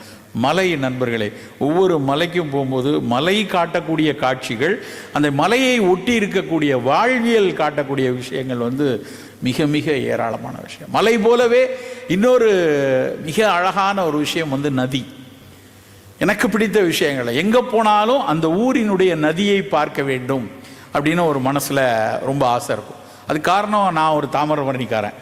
அந்த தாமிரபரணி நதியை வந்து சின்ன பிள்ளையிலேருந்து பார்த்து லயித்து ரசித்து, அந்த புருணை நதி பற்றி எழுதிய பெரும் எழுத்தாளர்களுடைய எழுத்தை மிக ஆழமாக ரசித்து, அந்த நதிக்கரை அப்படிங்கிற அந்த நதிக்கரை நாகரிகத்தை, நதியை ரசித்தது வந்து ஒரு பெரிய, என்னுடைய தமிழாசிரியர் அடிக்கடி தாமிரபரணி நதியை பேசிக்கிட்டே இருந்ததுனால அது நதிகள் மீது ஒரு பெரிய ஈர்ப்பு உண்டு. முதல்ல நீச்சல் பழகணும்னு சொல்லி, அதுவும் 7ஆம் கிளாஸ் 8ஆம் கிளாஸ் நடந்தது. கொஞ்சம் பேர் தாமிரபரணி ஆத்தங்கரையில் பேச்சிமந்தங்க அம்மன் கோயில் முன்னாடி ஒரு இடம், அங்கே தான் என்னுடைய ஒரு நண்பர் கொண்டு வந்து இறக்கி விட்றாரு. அந்த நாள் ஒரு டயர்லாம் கெட்டிக்குள்ளே தூக்கி இறக்கி விட்டு அன்னைக்கு தட்டா புட்டான்னு அடிக்க ட்ரை பண்ணி அன்னைக்கு ராத்திரியே ஒரே வீசி தும்மல். அன்னைக்கு போட்டாங்க முட்டுக்கட்டு, நீ இனிமேல் நீச்சலே படிக்கக்கூடாது, போகக்கூடாதுன்னு இன்றைக்கு வரைக்கும் நீச்சல் தெரியாமல் இருக்கான். ஆனால் சில நேரத்தில் இப்போ யோசிச்சு பார்த்தாலும் அன்றைக்கி ஒரு நாள் நீச்சல் படுத்திருந்தோம்னா இன்றைக்கி அட்லீஸ்ட் ஏதாவது ஒரு நதியில் நீந்தி கொண்டு இருக்கலாமேன்னு என்று மனசுக்குள்ளே தோணும். அன்றைக்கி அப்படி ஆரம்பித்த விஷயம், எந்த ஊருக்கு போனாலும் நதிகளை பார்க்க வேண்டும் என்கிற. இந்த வருஷம் பிப்ரவரியில் ஒரு வாய்ப்பு, நான் ஜப்பான் போயிருக்கேன். ஜப்பான் என்ற உடனே நமக்கு வந்து ஒரு டோக்கியோ, அந்த பிரம்மாண்டமான ஊர் நமக்கு தெரியும். ஒரு சிறு பெரு அடர் மக்கள் தொகை இருக்கக்கூடிய மிகப்பெரிய தொழில்நுட்பம் உள்ள அந்த ஊர். அந்த ஊரில் எனக்கு பிடித்தது என்னவோ அந்த சுமிதா ஆறு தான். அந்த சுமிதா ஆறு டோக்கியோவினுடைய குறுக்க நடுக்க ஓடிக்கொண்டிருக்க ஆறுக்கு பின்னாடி பல வரலாறு இருக்குது. அந்த சுமிதா ஆற்றின் கரையில் தான் பாஷோ அப்படிங்கிற, இன்னைக்கு நம்ம ஹைக்கூவை கொண்டாடுகிறோமே, ஹைக்கூ அப்படிங்கிற கவிதை பிறந்தது அந்த சுமிதா ஆத்தங்கரையில் தான். பாஷோ எந்த இடத்துல இருந்து கவிதை எழுதினார், எந்த வாசலில் நின்னார், அந்த இடத்துக்கு அந்த அந்த ஆத்தங்கரைக்கு கூட்டு போங்க என்னைய அப்படின்னு சொல்லி அங்கே இருக்கக்கூடிய நண்பர்களோடு அந்த சுமிதா ஆற்றங்கரையில் நின்று அங்கே உருவான, நம்ம இன்னைக்கு ஜப்பான் அப்படின்னாலே புத்த மதம் என்று நினைக்கும். புத்த மதத்துக்கு முன்னாடி அங்கே ஒரு பெரிய நம்ம ஊரில் இருக்கக்கூடிய மரபு மதங்கள் மாதிரி அங்கே இருந்துச்சு. அந்த மரபு மதங்கள்லேருந்து புத்தம் கொஞ்சம் கொஞ்சமாக அங்குள்ள மன்னர்கள் வந்ததுக்கப்புறம் தான் கிளைத்து வருது. அந்த சுமிதா நதியினுடைய ஓட்டம் அவ்வளவு மனசுக்கு பிடிச்சிருந்து. சுமிதா பார்த்துட்டோம். அதுக்கப்புறம் அப்படியே ஜப்பான் நடந்தோடனே ஜப்பான் பயணம் என்ற உடனே மனசுக்குள்ளே திட்டமிட்டது வந்து ஹிரோஷிமா. ஏன்னா எவ்வளவு வலி நிறைந்த வரலாறை பள்ளி காலத்தில் படிச்சிருக்கோம். அந்த ஆகஸ்ட் 6 இன்றைக்கும் மறக்க முடியுமா? அந்த ஆகஸ்ட் 6ஆம் தேதி நடந்த அந்த கொடூரம் எத்தனை ஆண்டுகள் ஆகட்டும், 1945 இருக்கட்டும், இன்றைக்கு வரைக்கும் அந்த தினம் வரும்போதெல்லாம் அப்படி ஒரு வலி தரும். அந்த ஹிரோஷிமா நகரம் ஒரு ஆற்றங்கரையில் இருக்கு. ஆனால் அந்த ஆற்றங்கரை போய்விட்டு அந்த ஆற்றின் நதியில் 4 சொட்டு கண்ணீராவது நீங்கள் விடாமல் வர முடியாது. நான் மிக மிக வேதனைப்பட்டு அழுது கண்ணீரோடு அழுது நின்ற பயணத்தில் அழுது நின்ற ஒரே இடம் அந்த ஹிரோஷிமாவினுடைய அந்த அணு குண்டு வெடித்து சிதறிய இடத்தின் முன்னே ஓடக்கூடிய மொட்டுபூஷுன்னு நினைக்கிறேன், மொட்டபூஷு ஆறினுடைய முன்னாடி நின்று தான் வந்து நான் அழுதுருக்கிறேன். அந்த ஹிரோஷிமாவில் வந்து இங்கேருந்து ஜப்பான் போகிறோம் அப்படின்னு தெரிஞ்சு மொத்தமே 5 நாள் தான். ஆனால் ஹிரோஷிமா பார்க்கணும், இல்லை சார் டோக்கியோலேருந்து ரொம்ப தூரம் அப்படின்னா. டோக்கியோலேருந்து எவ்வளோ தூரம்? 1200 கிலோமீட்டர். அப்போ ஒரு நாள் ஆயிரமா போயிட்டு வர? இல்லை 3 மணி நேரம் ரயில் இருக்குது அப்படின்னா. 3 மணி நேரம் வேக ரயிலில் போகலான்னொடனே இங்கேயே டிக்கெட் போட்டு, ஏன்னா ட்ரெயின் எல்லாம் இங்கேருந்து நீங்கள் டிக்கெட் போட்டால் கொஞ்சம் விலை கம்மி.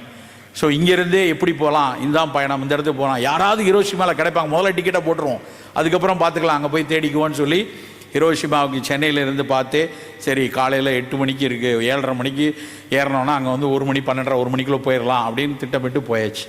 இந்த ஹிரோஷிமாவில் ஒரு பீஸ் மியூசியம் இருக்குது, உலக அமைதி மியூசியம்னு ஒன்று இருக்குது. அதில் உள்ளே சென்று வெளியே வருவதற்கு 3 to 4 மணி நேரம் எடுக்கும். 4 மணி நேரத்தில் நம்ம சில திரைப்படங்கள் போடும்போது மனதில் சிதைவு இருப்பவர்கள், அழுத்தம் உள்ளவர்கள், கர்ப்பிணி பெண்கள், குழந்தைகள், இவங்கெல்லாம் அந்த காட்சியை பார்க்காதீங்க, போகாதீங்கம்பாங்க. அப்படித்தான் அந்த பீஸ் மியூசியத்தினுடைய வாசலிலும் போட்டிருக்காங்க. நான் அந்த மியூசியத்துக்குள்ளே நுழைஞ்சு வெளியே வரும்போது கிட்டத்தட்ட நொறுங்கி உடைந்து தான் நான் வெளியே வந்தேன். அந்த ஹிரோஷிமா பீஸ் மியூசியத்தில் அன்றைக்கு 8:20 காலை ஆகஸ்ட் 6, 1945 போட்ட குண்டுக்கு 1 மணி நேரம் முன்னதாக அந்த நகரம் எப்படி இருந்துச்சு, அதுக்கப்புறம் அடுத்த 1 மணி நேரத்தில் இருந்து ஆரம்பித்து இன்று வரை எப்படி அந்த ஊர் இருக்கிறது என்பதை முழுக்க காட்சிப்படுத்தியிருக்காங்க. அத்தனையும் உண்மை ஆவணங்களோட, சோடிக்கப்பட்ட ஆவணங்கள் அல்ல, அத்தனையும் புகைப்படங்கள், உண்மையான ஆவணங்கள். அதுக்குள்ளே நுழைஞ்சு போயிட்டு இப்போ நினச்சாலுமே எனக்கு அப்படியே கூஸ்பம்ப் ஆகுது. அவ்வளவு புல்லரிக்க வைக்கிறது அந்த உள்ளே போனால். அந்த 8:20க்கு ஒருத்தன் பியானோ வாசிச்சுட்டு இருந்திருக்கிறான். ஒரு குழந்தை அதுக்கு பாடல் பாடி, நீங்கள் பார்த்துருப்பீங்க யூடியூப்பில் இப்போ சமீபத்தில். அந்த 8:20க்கு குண்டு வெடிக்கிறதுக்கு முன்னாடி 7 மணிக்கு ஒரு இசை கல்லூரியில் ஒரு பையனும் பொண்ணும் பாட்டு பாடிக்கிட்டு பியானோ வாசிச்சுட்டு இருந்திருக்காங்க. அதுக்கப்புறம் வெடித்து அவன் எங்கே போனால் இவன் எங்கே போனால் எதுவும் தெரியாது. கிட்டத்தட்ட 60-70 வருஷத்துக்கு அப்புறம் அவர்கள் மறுபடி பார்த்துருக்கிறார்கள், சந்தித்திருக்கிறார்கள். அவரை பற்றி ஒரு யூடியூப்பில் இருக்குது. அவங்க இன்றைக்கும் அணுகுண்டுக்கு எதிரான பேச்சை பேசி அந்த பாடலை பாடியிருக்காங்க. நீங்கள் தேடி பார்த்தீங்கன்னா கிடைக்கும். அந்த அந்த பீஸ் மியூசியத்துக்குள்ளே போய் பார்த்தோன்னா அந்த 8:20க்கு அது வெடித்ததுக்கப்புறம் ஒரு 3 நிமிடங்களில் 3 நிமிஷத்தில் 1.5 லட்சம் பேர் மடிந்திருக்கிறார்கள். நீங்கள் நிறைய இங்கே பொறியாளர்கள், கொடிசியாவே ஒரு பொறியாளர்களுடைய இதில் உள்ளது உங்களுக்கு தெரியும். ஹீட்டோட இது 2600 டிகிரி வெப்பத்தை 1 நிமிடத்தில் அந்த குண்டு உமிழ்கிறது. அது அந்த மஷ்ரூம் எஃபெக்ட் அப்படிம்பாங்க இல்லையா, நீங்கள் படம் பூரா பார்த்தீங்கன்னா குண்டு வெடித்து மேலே அப்படி காளான் மாதிரி விரிகிறது. காளான் மாதிரி விரிகிற அது மட்டும் இல்லை, விரிஞ்சு மேகத்தில் பட்டு மறுபடி அமில நீராக அது கொட்டியிருக்கிறது. பல பேர் அந்த வெப்பம் தாங்காமல் டீஹைட்ரேட் ஆகி எல்லோரும் வாயை இப்படி மழை பெய்யுது, நல்ல வேலை இந்த தண்ணீரை குடிச்சிடலான்னு வாய் வச்சு வாயோடு முகமெல்லாம் வெந்த மக்கள் காட்சி இருக்கு. ஏன்னா அமில நீர், அது அணுகுண்டு வெடித்து மேகம் பட்டு அமில நீர் வச்சிருக்கு. பல மக்கள் அந்த வெம்மை தாங்காமல் அந்த மொனோட்ஷோ, அந்த பேர் சரியாக வரல, அந்த ஹிரோஷிமா முன்னால் ஓடக்கூடிய அந்த ஆற்றில் மொத்தமாக குதித்திருக்கிறார். குதித்தவர்கள் பல பேர் அந்த வாட்டர் கரண்டில் இழுத்து இறந்து போனவங்க, அந்த விழுந்த வேகத்தில் இறந்து போனவங்க, அவர்களெல்லாம் அடுத்த மணி 2 நாட்களில் அள்ளி போட்ட அவ்வளவு புகைப்படங்களும் இருக்கிறது. எப்படி புகைப்படம் இருக்குது, அதுதான் நாம் தெரிந்து கொள்ள வேண்டிய விஷயம். அதுக்கு முன்னாடி 3-4 நாட்களுக்கு முன்னாடி அமெரிக்க அதிபர் ஒரு கடிதம் அந்த ஏர் மார்ஷலுக்கு எழுதுகிறார். ஏர் மார்ஷலுக்கு எழுது, எனக்கு இப்போ நீங்கள் 5-6 இடம் குறிச்சிருக்கீங்க, கிட்டத்தட்ட இல்லை 22 இடங்கள் குறிச்சிருக்கீங்க. ஆனால் எனக்கு இந்த 22 இடங்கள்ல எனக்கு ஒன்றும் கரெக்டாக வரல. அதிகம் குழந்தைகள் இருக்கக்கூடிய இடம், அதிகம் பெண்கள் இருக்கக்கூடிய இடம், அதிகம் வாரில் பார்ட்டிசிபேட் பண்ணக்கூடிய ஆர்மி மேன் இருக்கக்கூடிய இடம், பள்ளி கல்லூரிகள் இருக்க இடமா பார்த்து செலக்ட் பண்ணுங்க அப்படின்னு பிரசிடென்ட் எழுதின கடிதத்தினுடைய நகல் அங்கே இருக்குது. அண்டர்லைன் பண்ணி வைக்கிறாங்க ரெட் லைட்டில், டாப் சீக்ரெட்னு மேலே அதில் அதனுடைய நகல் அங்கே வச்சுருக்காங்க. அதை பார்த்துட்டு அவங்க சொல்கிறாங்க, அப்போ டோக்கியோ வேண்டாம், Hiroshima and Nagasaki is best அப்படின்னு இவன் பதில் அனுப்புகிறான். அந்த பதில் எழுப்பின கடிதம் இருக்குது. அப்போ ஹிரோஷிமா நாகசாகியில் போடுங்க. போடும்போது முக்கியம், எனக்கு போடுறதுக்கு முன்னாடி 1 ஹவர்லேருந்தே ஃபோட்டோகிராஃப் வேணும். அப்புறம் அந்த மஷ்ரூம் எஃபெக்ட் எப்படி இருக்குன்னு தெரியணும். அதுக்கப்புறம் எவ்ரி 2 ஹவர்ஸ் எனக்கு ஃபோட்டோகிராஃப் வேணும். ஸோ அதுக்கு எல்லாரையும் ரெடி பண்ணிக்கங்க. அந்த ஃபோட்டோ எடுக்கிறவங்களுக்கு எந்த ஆபத்தும் இல்லாதபடி எடுத்துக்கொள்ளுங்கள் என்று முழுக்க அந்த இராணுவம் புகைப்படத்தால் அத்தனை அவலங்களையும் சேகரித்திருக்கிறது. அதை வைத்து இந்த பிள்ளைகளும் அம்மாக்களும் இருக்கக்கூடிய இடத்துல அந்த குண்டை போட்டிருக்காங்கன்னா எவ்வளவு வன்மம் பிடித்த ஒரு இனமாக மனித இனம் இருக்கும் என்று யோசிச்சு பாருங்க. 1945 இல்லை, இன்னைக்கு வரைக்கும் அதானே நடக்குது.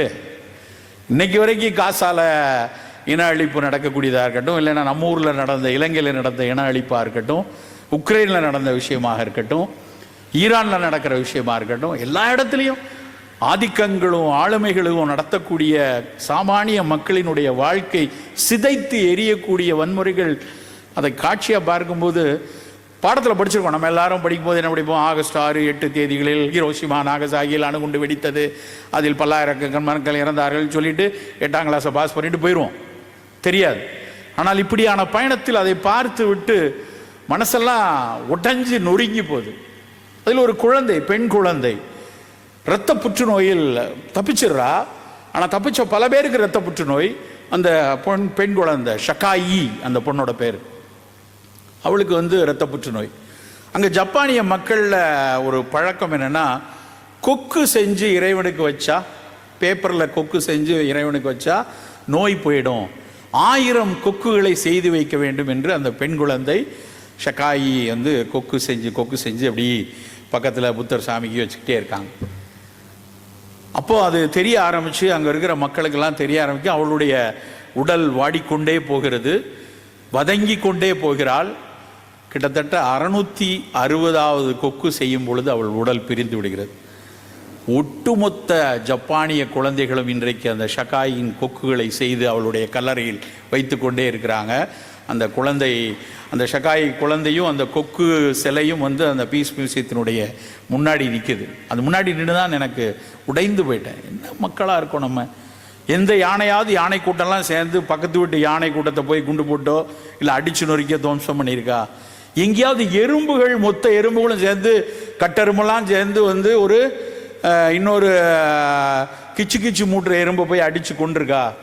எங்கேயாவது வந்து எலிகள், சுண்டெலிகள்லாம் சேர்ந்து இன்னொரு எலிகளை கொள்கிறதா? எங்கேயாவது திமிங்கலங்கள், ஒரு திமிங்கல கூட்டமும் இன்னொரு திமிங்கல கூட்டம் கொள்ளுதா? ஆனால் மனிதர்கள் இன்றைக்கும் அதை செய்து கொண்டே இருக்கிறோம். பயணங்களில் பிரமிப்புகளும் பெரிய பெரிய சிலாகிப்புகளும் எவ்வளவு தூரம் இருக்குதோ, அதே அளவுக்கு இது மாதிரியான வலி நிறைந்த வாழ்க்கையும் வந்து இந்த மாதிரி பயணங்கள் தான் கொடுக்கும். சுமிதா ஆறு வந்து அந்த பாஷோவினுடைய குட்டி குட்டி ஹைக்கூக்களை கொடுத்து, இன்றைக்கும் வந்து நம்மளுடைய யுவன் சந்திரசேகர் மாதிரி அவங்க நிறைய தொகுப்புகளை வந்து நீங்கள் போய் பார்த்தீங்கன்னா நிறைய கிடைக்கும். இப்படியான புத்தகங்களை படிக்கணும். இந்த புத்தக கண்காட்சியில் எதற்கு இந்த மாதிரி ஆளுகளை கூட்டு பேச வைக்கிறாங்கன்னா, இப்படியான ஷகாயின் கொக்குன்னு என்று எஸ் ராமகிருஷ்ணன் ஒரு புத்தகம் எழுதியிருக்கிறார். அந்த புத்தகம் கண்டிப்பாக இங்கே கிடைக்கும். அவருடைய வேதாந்திரி தேசாந்திரி பதிப்பகத்தில் அது இருக்கலாம், அதை எடுத்து படிக்கலாம். இப்படி சில சம்பவங்களை பார்த்தோன்னா அதை வந்து போய் பார்க்கணும். எனக்கு முதல்ல அந்த அணுகுண்டு வெடிப்பை பற்றி, அதை அவனுடைய விவரங்களை பற்றி நான் எஸ்ராவனுடைய கட்டுரையில் அந்த ஷகாய் கொக்கை படித்ததுக்கப்புறம் தான் போய் பார்க்கணுன்னா அந்த இடத்த. ஹிரோஷிமா, நம்ம வந்து டோக்கியோ போகிறோம், அங்கே போனால் என் பையன்லாம் சொன்னேன்ப்பா அந்த இது இருக்குது, இந்த இருக்குது, விர்ச்சுவல் ரியாலிட்டியில் கண்ணாடி வந்திருக்கேன். அதில் பெரிய பிரமிப்பு இல்லை, அது வந்துடும் அடுத்த வாரம் இங்கே நம்ம ஊருக்கு. அதை பார்க்கிறது ஒரு பக்கம், அதுலேயும் போய் பார்க்க பிரமிக்கக்கூடிய விஷயங்கள் இருக்குது. ஆனால் இப்படியான வரலாற்று பிழைகளை நேரடியாக போய் பார்க்கக்கூடிய ஒரு இடம் வந்து அந்த இடமாக இருந்துச்சு. இப்படி நிறைய ஒரு பயணங்களும் மலை ஒரு விஷயத்தை காட்டுகிறது என்றால், நதிகள் ஒரு விஷயத்தை. சுமிதா நதியில் ஒரு பாஷோ, அதுக்கப்புறம் அந்த ஹிரோஷிமாவினுடைய நதியில் வலி நிறைந்த வரலாறு. அதை பார்த்து கொண்டிருக்கும் போதே இந்த அதில் ஒவ்வொருத்தராக விழுகிறதை சித்திரங்களாக தீட்டியிருக்காங்க. அதை பார்க்கும்போது என் தாமிரபரணியில் இதே மாதிரி ஒரு ஜூலை 23 ஒரு படுகொலை நடந்தது. எத்தனையோ மக்களை அடித்து கொன்று உழுதுக்கி போட்டாங்க, பல்வேறு மக்கள். அப்போ எல்லா ஆறுகளும் பல நேரத்தில் எனக்கு தோணும், ஆறுகள் மௌனமாக ஓடுவதற்கு காரணம் அலைகள் இல்லை என்றால் ஒரு ஆர்ப்பரிக்கும் சீற்றங்கள் இல்லாமல் நதிகள் ஓடுவதற்கு காரணம் அது பல வலி நிறைந்த வாழ்க்கையை சுமந்து கொண்டே ஓடுவது போல தெரியும். எல்லா ஆற்றுக்கும் பின்னாடியும் ஒரு வரலாறு இருக்கும். அது காவிரியாக இருக்கட்டும், புருணையாக இருக்கட்டும், பாலாறாக இருக்கட்டும், அது கடந்து வரக்கூடிய ஒவ்வொரு பாதையிலும் அது பல்வேறு மக்களினுடைய வாழ்வியலை கொண்டு அங்கு குற்றங்களை எடுத்திருக்கலாம், பல்வேறு பிரச்சனைகளை பார்த்து அது மௌனமாக செல்வதாகவே எனக்கு தோணும். தேம்ஸ் பார்த்தேன், தேம்ஸ் நதிக்கரையில் தேநீர் அருந்த வேண்டும் அப்படி நான் என் நண்பருக்கு கடிதம் எழுதுறேன். ராஜ்குமார் ஒருத்தர் அங்கே லண்டனில் இருக்கார், நான் இங்கிலாந்து வருகிறேன், எனக்கு ஒரு ஆசை, டவர் பிரிட்ஜுக்கு கீழே ஒரு அப்படியே தேம்ஸ் பக்கத்தில் தேநீர் அருந்தணும் சார், நான் கூப்பிட்டு போகிறேன் சார், வாங்க சார் அப்படின்னு சொல்லி அந்த டவர் பிரிட்ஜ் பக்கத்தில் உட்காந்து தேம்ஸில் வந்து தேநீர் அருந்தணும். அங்கே பக்கத்தில் ஒரு இடத்துல போய் காஃபி வாங்கிட்டு தேநீர் வாங்கிட்டு என்ன வந்து கொடுக்குறார். தேம்ஸ் பார்க்கும்போது நமக்கு வந்து எவ்வளவு கவிஞர், தேம்ஸை பாடாத கவிஞர்கள் இருக்காது, எவ்வளவு பிரம்மாண்டமான ஆறு, கிட்டத்தட்ட கடல் மாதிரி இருக்கக்கூடிய ஆறு. அதனுடைய காட்சி தேம்ஸ் அப்படின்னோடனே மனசுக்குள்ளே கண்ணுக்குள்ளே வர்றது வந்து தெரியுது பார்த்தா பெரிய டவர் பிரிட்ஜ். அந்த டவர் பிரிட்ஜுங்கிறது அந்த பாஸ்கல் பிரிட்ஜுமாங்க, அப்படியே தூக்குது இல்லையா, கப்பல் போகிறதுக்கு வழி மாதிரி தூக்கக்கூடிய ஒரு பெரிய பிரிட்ஜ் தான் அந்த டவர் பிரிட்ஜ். அந்த டவர் பிரிட்ஜுடைய வழியில் நின்று பார்க்குறோம்.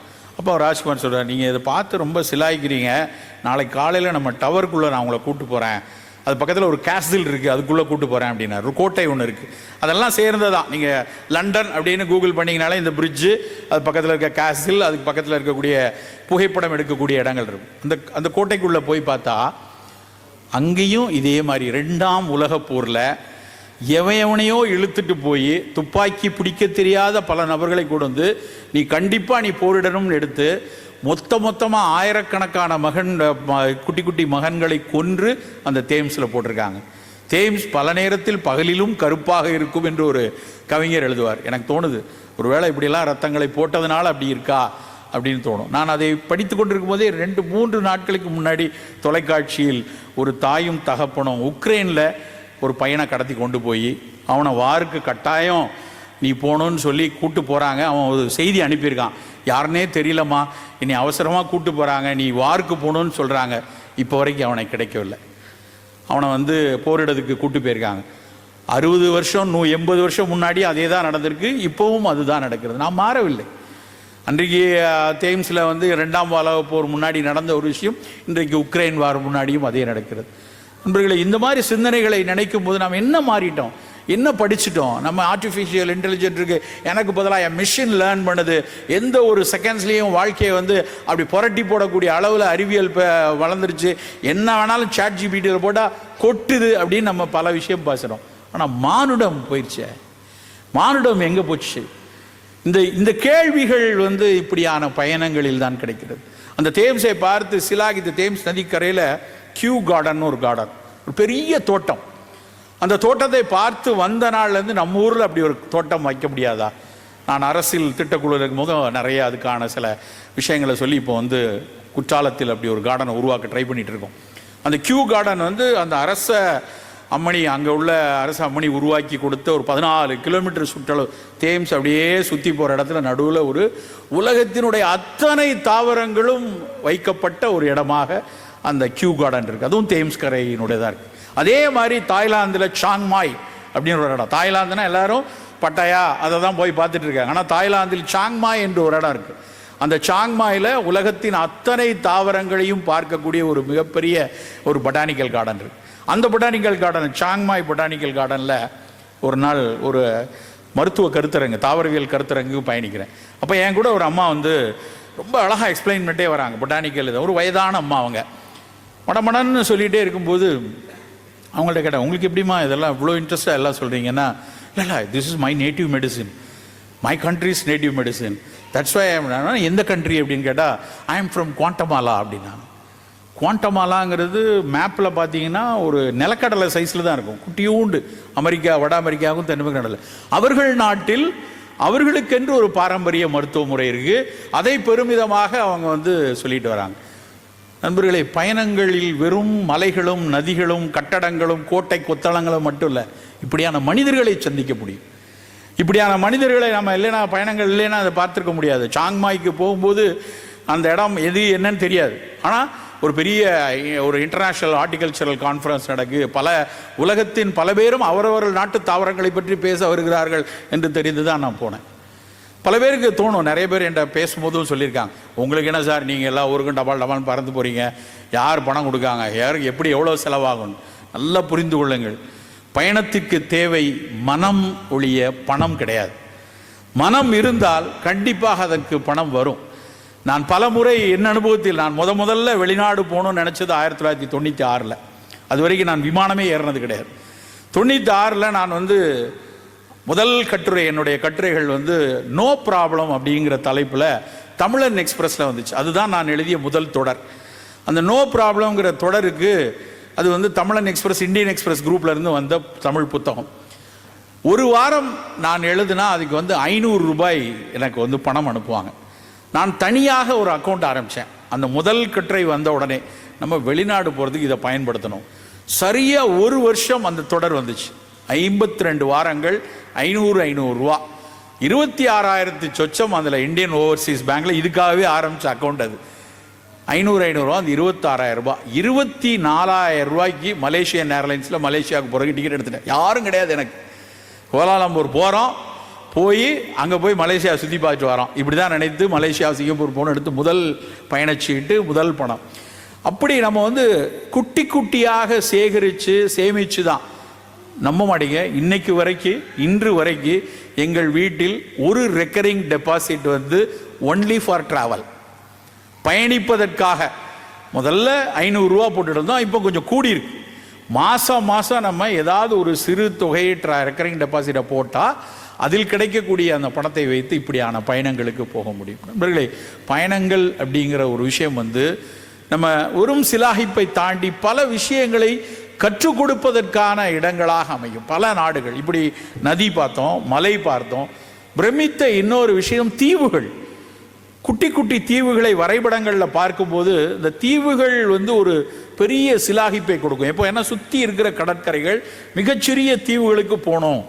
அப்படி ஒரு பல தீவுகளுக்கு நானும் போயிருக்கேன். அந்த தீவுகளில் ரொம்ப மனசுக்கு பிடிச்ச 2 விஷயம் வந்து, முதல் இது செஷல்ஸ்.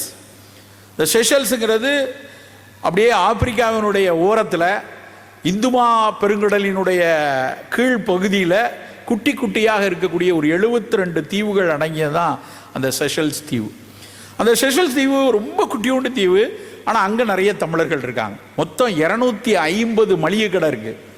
250 மளிகை கடையில் 243 கடை தமிழ்நாட்டுக்காரங்க வச்சுருக்காங்க செஷல்ஸில்.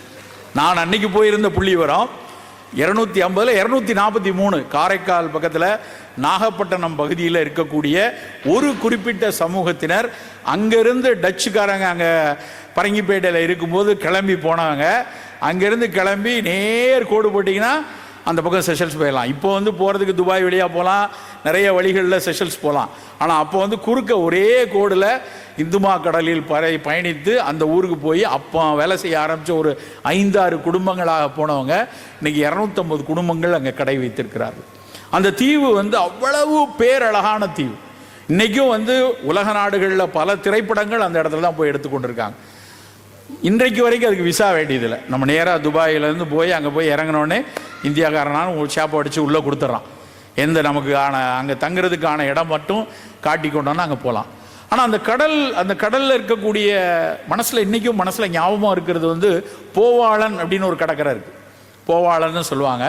அந்த போவாளன் கடற்கரையில் எப்பொழுதும் திருவிழாக்கள். அங்கே கிரியோல் அப்படிங்கிறது அந்த செஷல்ஸுடைய அந்த மொழி, அவர்களுடைய மொழி கிட்டத்தட்ட ஆப்பிரிக்க பிரெஞ்சு கலப்பு மொழி.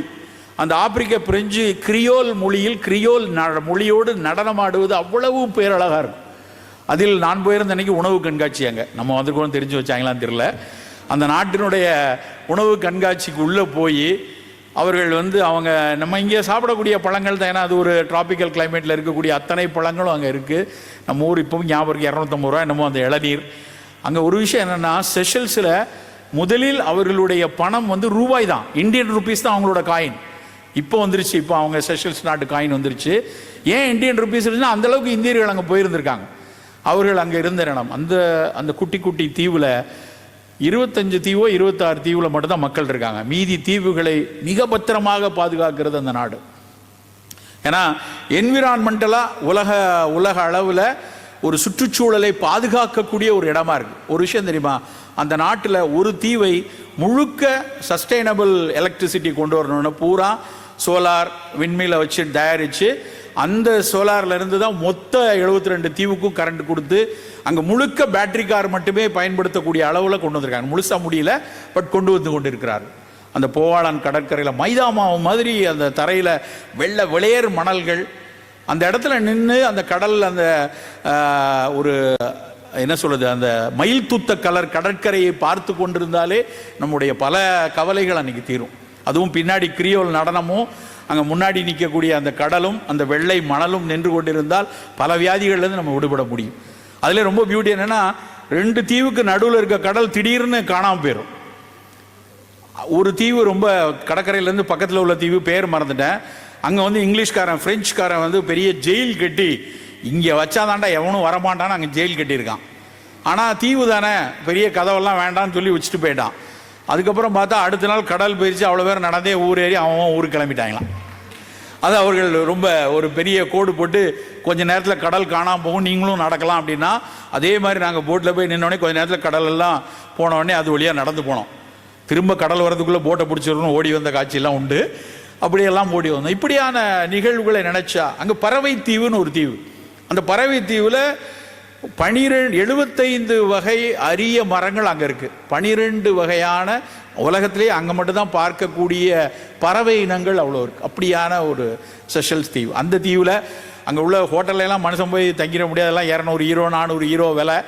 நமக்கு தான் தமிழ்காரங்க இருக்காங்களே, அதில் உள்ள ஒரு காரைக்கால்காரர் நாகப்பட்டினக்காரர், சார் நீங்கள் வாங்க சார் எங்கள் தீவுக்கு போகிறதுனா எல்லாம் நம்ம பஸ்ஸு பிடிச்சி போகிற மாதிரி போட்டில் போயிட்டே இருக்கணும். எல்லாம் 3/4 மணி நேரம் 1 மணி நேரம் போட்டில் போகலாம். போட்டில் போய் அவர் நான் போகும்போது ராத்திரி ஆகிடுச்சு, என்னதுன்னே தெரியல, நீங்கள் எங்கள் வீட்டு மாடியில் தங்கிக்கோங்க, மேலே ஒரு ரூம் இருக்குது அங்கே இருந்துக்குங்கன்னு சொல்லி கூப்பிட்டார். சரி, போய் ராத்திரி 11-12 மணிக்கு ஏறி மேலே போய் அங்கே போய் படுத்து உறங்கிட்டு அதிகாலையில் அவர் வீட்டு ஜன்னலை திறந்த காட்சி வாழ்க்கையில் மறக்கவே முடியாது. அவ்வளவு பெரிய அழகிய அந்த நீலக்கடல் இப்பொழுதும் என் கண்ணில் இருக்குது. அழகாக ஒரு சூரிய உதயம் வருது. அந்த கடல் எந்த ஸ்டார் ஹோட்டல்லையும் அப்படியான ரூம் கிடைக்காது. அப்படியான அறையில் தங்கி அந்த பார்த்துட்டு, சார் இவ்வளவு அழகான ரூம் நீங்கள் சொல்லவே இல்லையே. அது ஒரு சிறிய வீடு. அவர் ஒரு கடை கீழே கடை நடத்துகிறாரு, மேலே ஒரு ரூம் போட்டு அதில் தங்க வைத்து கொண்டிருக்கிறார். அப்படி பார்த்த அந்த காட்சி அது இன்றைக்கும் மறக்க முடியாது. அந்த செஷல்ஸ் தீவு. அதே மாதிரி அழகிய தீவில் ஒன்று நம்ம ஊர் பக்கத்தில் இருக்கக்கூடிய இந்தோனேஷியா ஆர்பெலிகோ அப்படிம்பாங்க. ஆர்கிபெலிகோன்னா தீவு கூட்டங்கள். இந்தோனேஷியான்னு பார்த்தா ஒரு ஊராக தெரியும், ஆனால் 15,000 தீவுகள் இருக்குது. அதில் பாலி நம்ம எல்லாரும் பார்க்கக்கூடிய, நம்ம யோசிக்கக்கூடிய ஒரு தீவில் ஒன்று பாலி. இன்றைக்கும் நம்ம ஒரு பட்ஜெட்டோடு போய் பார்த்து வரக்கூடிய ஒரு தீவில் ஒன்று பாலி. அப்படி பாலி தீவாக இருக்கட்டும். அதே மாதிரி ஜப்பான் போகும்போது இல்லை, நான் அப்படியே எங்கே போனாலும் எந்த ஊருக்கு போகிறேன்னா அந்த ஊரை பற்றி தேடும்போது ஜப்பானில் ஒரு தீவு இருக்குது, ஒக்கினோவா அப்படின்னு ஒரு தீவு. ஒக்கினோவா தீவுக்கு என்ன ரொம்ப முக்கியமானன்னா, நீங்கள் முடிஞ்சால் பாருங்கள், நெட்ஃப்ளிக்ஸில் எல்லாம் secret of deep blue zone அப்படின்னு ஒரு டாக்குமெண்ட்ரி இருக்குது. Secret of deep blue zone என்னென்னா, இப்படியான தீவுகளில் வாழ்கிறவர்கள் 150 வயசு வரைக்கும், 110 வயசு வரைக்கும் இருக்காங்க, 100 வயசு வரைக்கும் இருக்காங்கன்னு ஒரு செய்தி. அதில் இருக்கிறதுலே அதிக வயதுள்ள மக்கள் வாழக்கூடிய இடம் ஒக்கினோவா. அந்த ஒக்கினோவா ஜப்பானில் இருந்தால் நாங்கள் ஹிரோஷிமா 1100 கிலோமீட்டர் போயிடலாம். ஒக்கினோவா போனோம்னா 4 மணி நேரம் பறக்கணும். கிட்டத்தட்ட பிலிப்பைன்ஸ் பக்கத்தில் அந்த தீவு இருக்குது. ஸோ அது அவ்வளோ தூரம் போக முடியாது, வாய்ப்பு இல்லை அப்படின்னால போகலை. ஆனால் அந்த ஒக்கினோவா தீவை பற்றி படித்த விஷயம் அவ்வளோ நல்லாயிருக்கு. அந்த தீவை பற்றின டாக்குமெண்ட்ரி நெட்ஃப்ளிக்ஸில் பார்க்கலாம். பாருங்கள், ஒரு அம்மா பேசுது. அந்த அம்மா பேசுகிற அம்மாவுடைய வயசு 103. வழக்கம் போல், நீங்கள் இவ்வளவு ஆரோக்கியமாக இருக்கிறதுக்கு என்ன ரகசியம்? அந்த டேவிட் கிளச்சர், அவரோட பேர் டேவிட் கிளச்சர் நினைக்கிறேன், அவர் தான் பேட்டி எடுக்கிறாரு. அவர் 13 வருஷம் திரிஞ்சு இப்படி எடுத்திருக்காரு. டீப் ஃப்ளூ ஜோனை இட்டாலியில், சவுத் அமெரிக்காவில், அங்கங்கெல்லாம் தீவுகளில் போய் வயதான மக்களை பேட்டி எடுத்திருக்காரு. அப்படி கேட்குறாரு, என்ன காரணம் அப்படின்னா, அந்த அம்மா என்ன பதில் சொல்லிச்சு தெரியுமா? ரொம்ப முக்கியமான விஷயம், அந்த ஊரில் விளையிற பர்பிள் ஸ்வீட் பொட்டேட்டோ, அந்த கருநீல சக்கரவள்ளி கிழங்கு தான் அவங்களுடைய பிரதான உணவு. நான் அதை பார்த்த உடனே இங்கே ஃபோன் பண்ணிட்டேன். நம்ம ஊரில் CTCRN இருக்குது, centre for tuber crop research சென்டர்னு திருவனந்தபுரத்தில் இருக்குது.